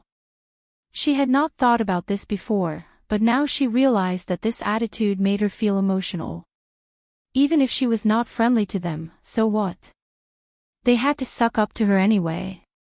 She was capable enough to be sucked up to. She was the First Madam of the Yuezheng family, and they needed to be polite to her, not vice versa. Qiao Xian shook her head with a smile. "It is okay, Aunt, let's watch the play. She did not do anything wrong. Why should she leave now? If they left now, Ms. Mi Jr. might take the chance and cause trouble." First Madam smiled. "Okay, just tell me when you feel like leaving." No one dared to look down at Qiao Xian any longer and served her carefully. No one dared to offend someone who was so strong, especially in a circle like this. Xiao Xian was strong herself and she was under the protection of the first madam, so no one would dare to cause any trouble to her. Ms. Mi Jr. and Yuezheng Ting looked as if they were fine, but they felt so annoyed inwardly. They brought Xiao Xian here because they wanted to humiliate her in public so that First Madam could be humiliated too. But things turned out to be very different. On the contrary, Ms. Mi Jr. was lectured by the First Madam, which changed her image in front of the other madams and young ladies. Everyone understood who was the hostess of the Yuezheng family, and that the second madam simply had no sway in the mansion. It was a peaceful and lovely time watching the play in the afternoon. When the first madam left with Xiao Xian, Ms. Mi Jr. and Yuezheng Ting refused to leave. They wanted to have a few words with the madam of the Jiao family. First madam did not care and left with Xiao Xian first. On the wagon, she could not wait and asked Xiao Xian about what happened in detail. She laughed. First madam, let me tell you the story. She added a lot of details and moves as she recounted the incident, amusing First madam. Good, good. That was exactly what you should do. First madam took Xiao Xian's hand and smiled. I'll treat you as my daughter, and if anyone dares to offend my daughter, they will have to think about the consequences. Xiao Xian felt warmth in her heart and chuckled. Thanks, aunt. First madam laughed and held her hand tightly. No need to thank me.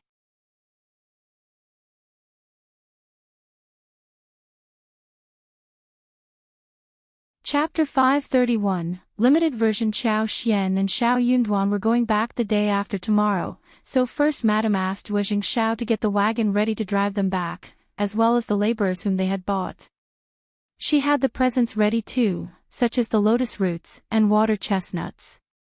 Yuezheng Xiao nodded with a smile, and asked his servants to do the preparations.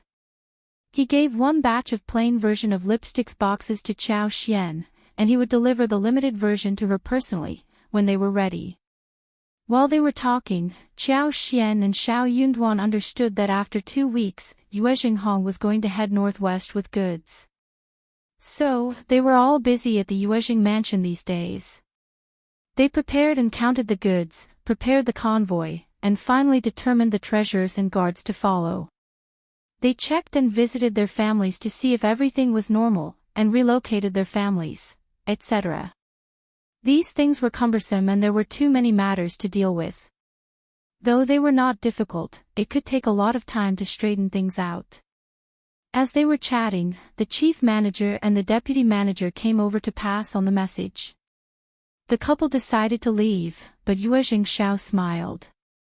They must be talking about the tea business.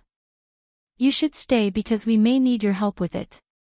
Yuezheng nodded with a smile too. True. The two managers were a little surprised, but they understood that these were the new suppliers for tea, thus saying nothing. But what they did not know was that Xiao Xian and Xiao Yunduan were not ordinary suppliers. They were going to supply them with the most cherished tea and bring many profits to the tea business of the Yuezheng family. The tea business comprised more than 1/3 of the entire business of the family. The two managers wanted to check how much tea leaves they should take along to the northwest. They had a lot with them, but the leaves turned rotten halfway. The Yuezheng family always stuck to reputation and they would not process the rotten ones and pretend that they were new. So, they had to cast them aside. Therefore, the actual profits were very less with time and energy as well as other costs counted. They needed to earn 60% or more, so that people could be motivated to work harder. 20% of the profits could be earned even by small businesses. After all, merchants were far away from their relatives' hometown and traveled 2,000 to 3,000 miles or even farther. One could imagine how hard it was. All kinds of accidents and emergencies would occur on the way, so if they could not earn much, who would want to join them? The two managers meant that the weather wasn't good and there was a lot of rain, so the tea leaves would not be easily preserved.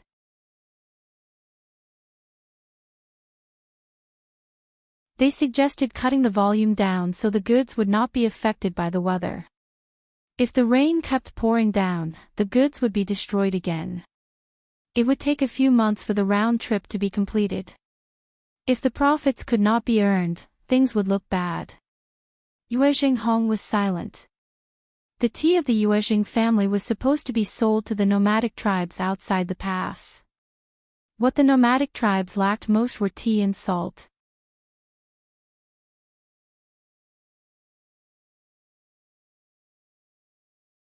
Chapter 532. Tea bricks salt was under the control of the imperial court, and the Yuezheng family could not get their hand in.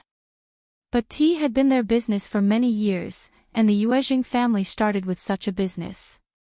If they took smaller amounts, the tribes might get disappointed, and the other business families might take that chance and sneak in, replacing them as the main supplier.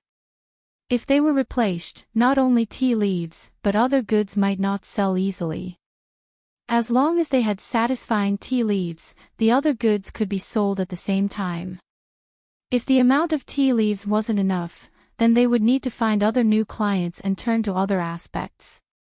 That was not what Yuezheng was willing to do. They were mainly a tea leaves business family, and they were experienced in it. Also, Xiao Xian and Xiao Yun's tea farms would have a small amount of goods in early autumn this year, but next year's supply would be greatly increased. After 2 or 3 years, it would reach a stable amount, and it would increase in the next few years steadily. Those were not ordinary tea leaves, but golden sprouts and lavender. With these two categories of tea leaves, the Yuezheng family could expand this business line to the capital. Yuezheng had been trying to expand the business to the capital, but his father ran into an accident and the whole thing was postponed. Now his father had healed and the golden sprouts and lavenders were soon going to be available, so the plan could be resumed, and things would become much easier. After all, these two kinds were the most difficult to cultivate and the capital had a high demand for them. Hence, as long as he had the goods, no one would be able to get rid of them. They needed to stick to the tea leaves business. It should never fade away. But the weather had made things difficult in the recent past. What if the weather turned better this year? The two managers and the two owners started having an argument. Both sides had their reasonable contentions and did not retreat at all, so the argument became very lively. Xiao Xian and Xiao Yunduan exchanged a look between themselves. What were they doing here? Watching the show. Xiao Yunduan smiled bitterly. He knew nothing about business, let alone tea leaves. But Xiao Xian gave a suggestion instinctively. Tea leaves can be made into the shape of brick, easier to transport and much less likely to get rotten. She faintly remembered that there was a documentary about tea transportation, where the tea bricks were mentioned. The argument stopped immediately. The deputy manager did not show any look of contempt, seeing that it was the two owners' good friend who had spoken. But he still said calmly, "Mrs. Xiao, we are already using tea bricks."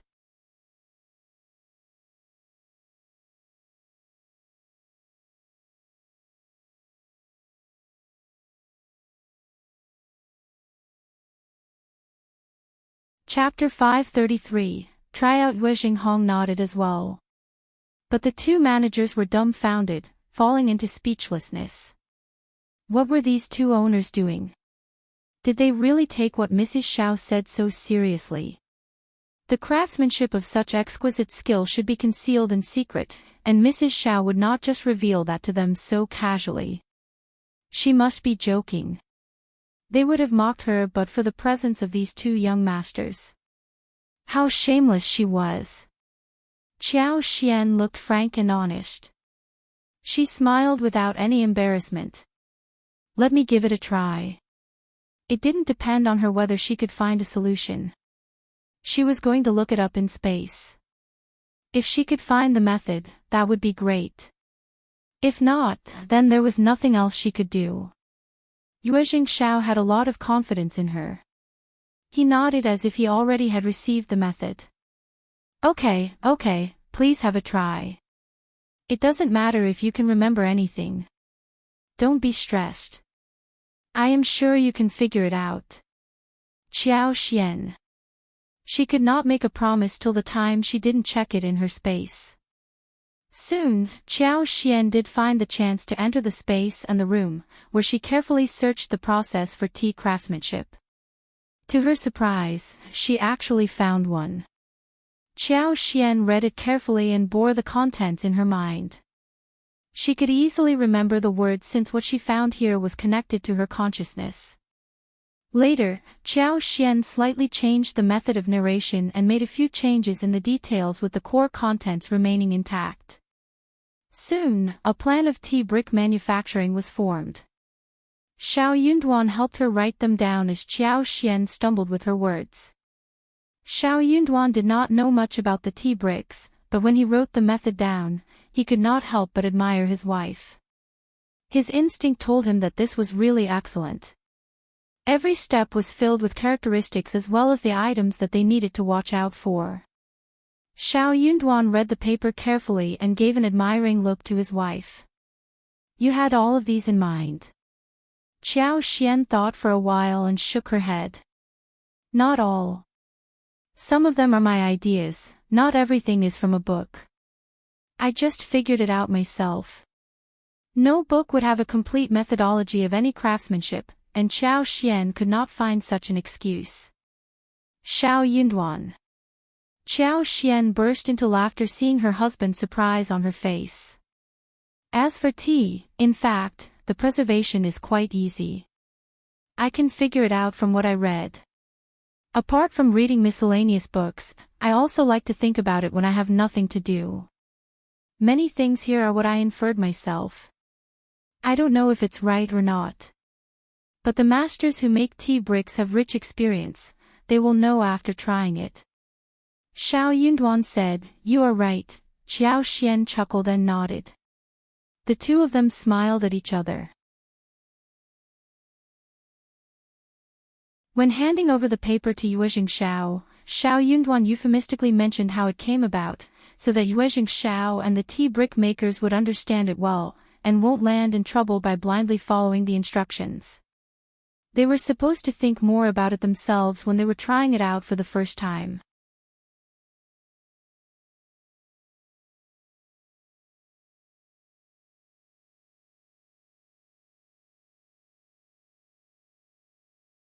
No man would turn her down, especially someone like Xiao Yunduan, who was from an ordinary family.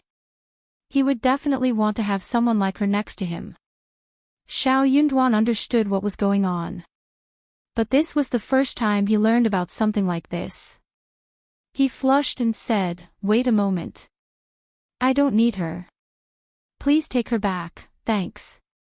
Li Yun was startled climbing midway onto the wagon.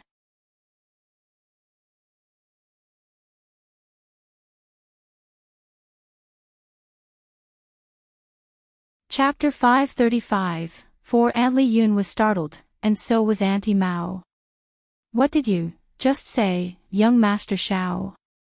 He did not want a beautiful girl for free. Pressing down the anger, Xiao Yunduan repeated word by word. L just said, take her away. What? Young Master. Li Yun looked up at Xiao Yunduan innocently. What is wrong with me? Everything. Xiao Yunduan answered coldly. Chu Shan, let's leave now. With that Xiao Yunduan put down the curtain, and his handsome face was stiff. Chu Shan, who had been panicking anxiously, got really happy seeing people from the second section of the family get humiliated. Yes, young Master Xiao. Auntie Mao, make way please. Young Master Xiao. Auntie Mao could not hide her anger. She stopped the wagon and said with displeasure, Second Madame Yuezheng is giving you a present out of kindness, young Master Xiao, but you are turning her down. Honestly, young Master Xiao, you are a guest to our mansion. Was he daring to humiliate the madam from the Yuezheng family? His face was stern and without lifting the drapery, he said in a cold voice, that has nothing to do with Second Madame Yuezheng. He was not relying on Ms. Mi Jr., and he was not threatened by a servant. Honestly, the Yuezheng family needed his family's help, to be precise, his wife's help. Xiao Yunduan never felt that he was under shadow when his wife was more capable than he was. Instead, he felt really proud. Qiao Xian lifted the curtain and said, "Auntie Mao, thank you for the present. We can accept the present, but I want to clarify something. This means that she will be completely at our disposal, right?" Auntie Mao thought that something sounded wrong. But she did not dwell on that and added with a smile. "You are right, Mrs. Xiao, this is the present to young Master Xiao, and she will be at your disposal, if you accept it." "That is great." Qiao Xian smiled. "Then, I am giving her away to the first madam of your mansion, namely my aunt. Auntie Mao, kindly send her and the contract to my aunt so she can be pleased. A beautiful, nice maid will definitely make her happy." "What?" Auntie Mao's face changed. She was totally dumbfounded. What was this situation? Chu Shan could not hide his chuckle. He was watching the show proudly. Before the first madam and old master came back to the mansion, this old aunt tormented the servants of the first section of the family together with second Madame Yuezheng. So, he was very glad to see her getting thrashed. Xiao Yunduan was pleased too. He said coldly, "My wife is right. Auntie Mao, do remember to have her delivered to Aunt." "Yeah, she is at our disposal, isn't she? Hence, it depends on us how we deal with her. Auntie Mao can't decide on our behalf, right? I don't think second Madame Yuezheng would be so stingy as to take back her gift. We will ask our aunt next time about it."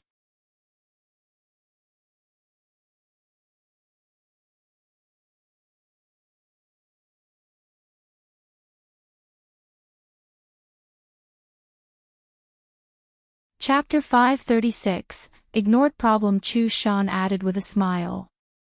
"Don't worry, young Master Xiao and Mrs. Xiao, I will definitely tell First Madam about this once I get back. First Madam doesn't lack servants, but since this is a present from you, Mrs. Xiao, First Madam will surely love it. I would be glad if Aunt liked it." "Thanks, Chu Shan. This is what I should do." Auntie Mao shivered from head to foot. She almost passed out due to short breath. What a bully. How could the situation become like that? Qiao Xian threw a sidelong look at her, smiling.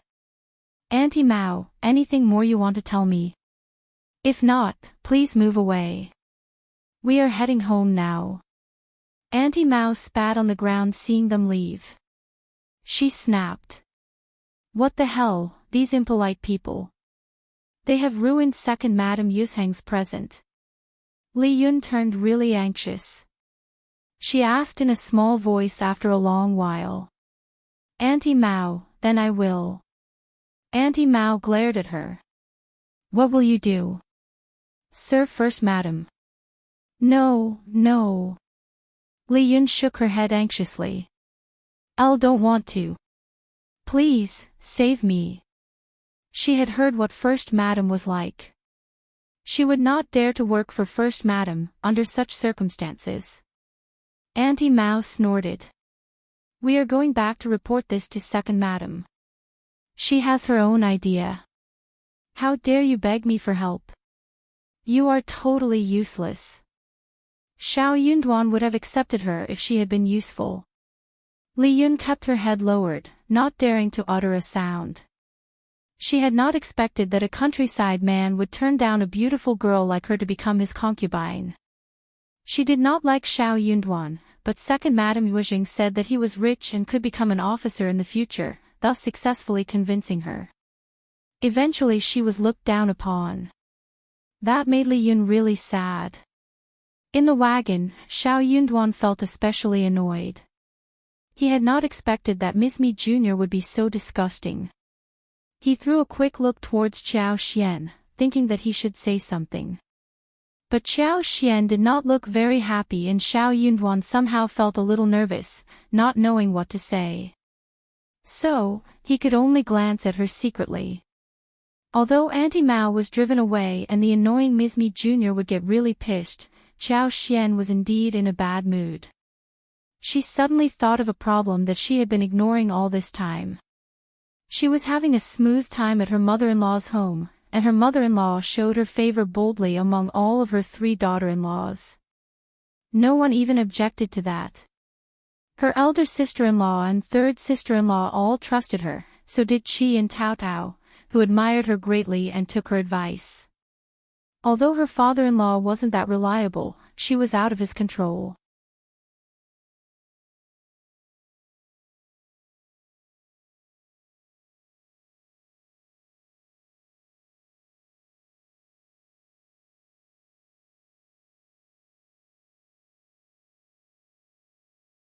Xiao Yunduan was startled.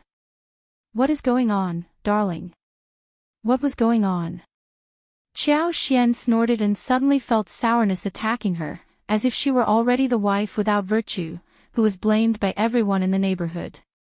She almost burst into tears. Xiao Yunduan panicked. What happened, darling? Please, don't cry. You're tuning into the Path of the True Immortal YouTube channel. Don't forget to subscribe and join us on this journey to catch the most captivating stories.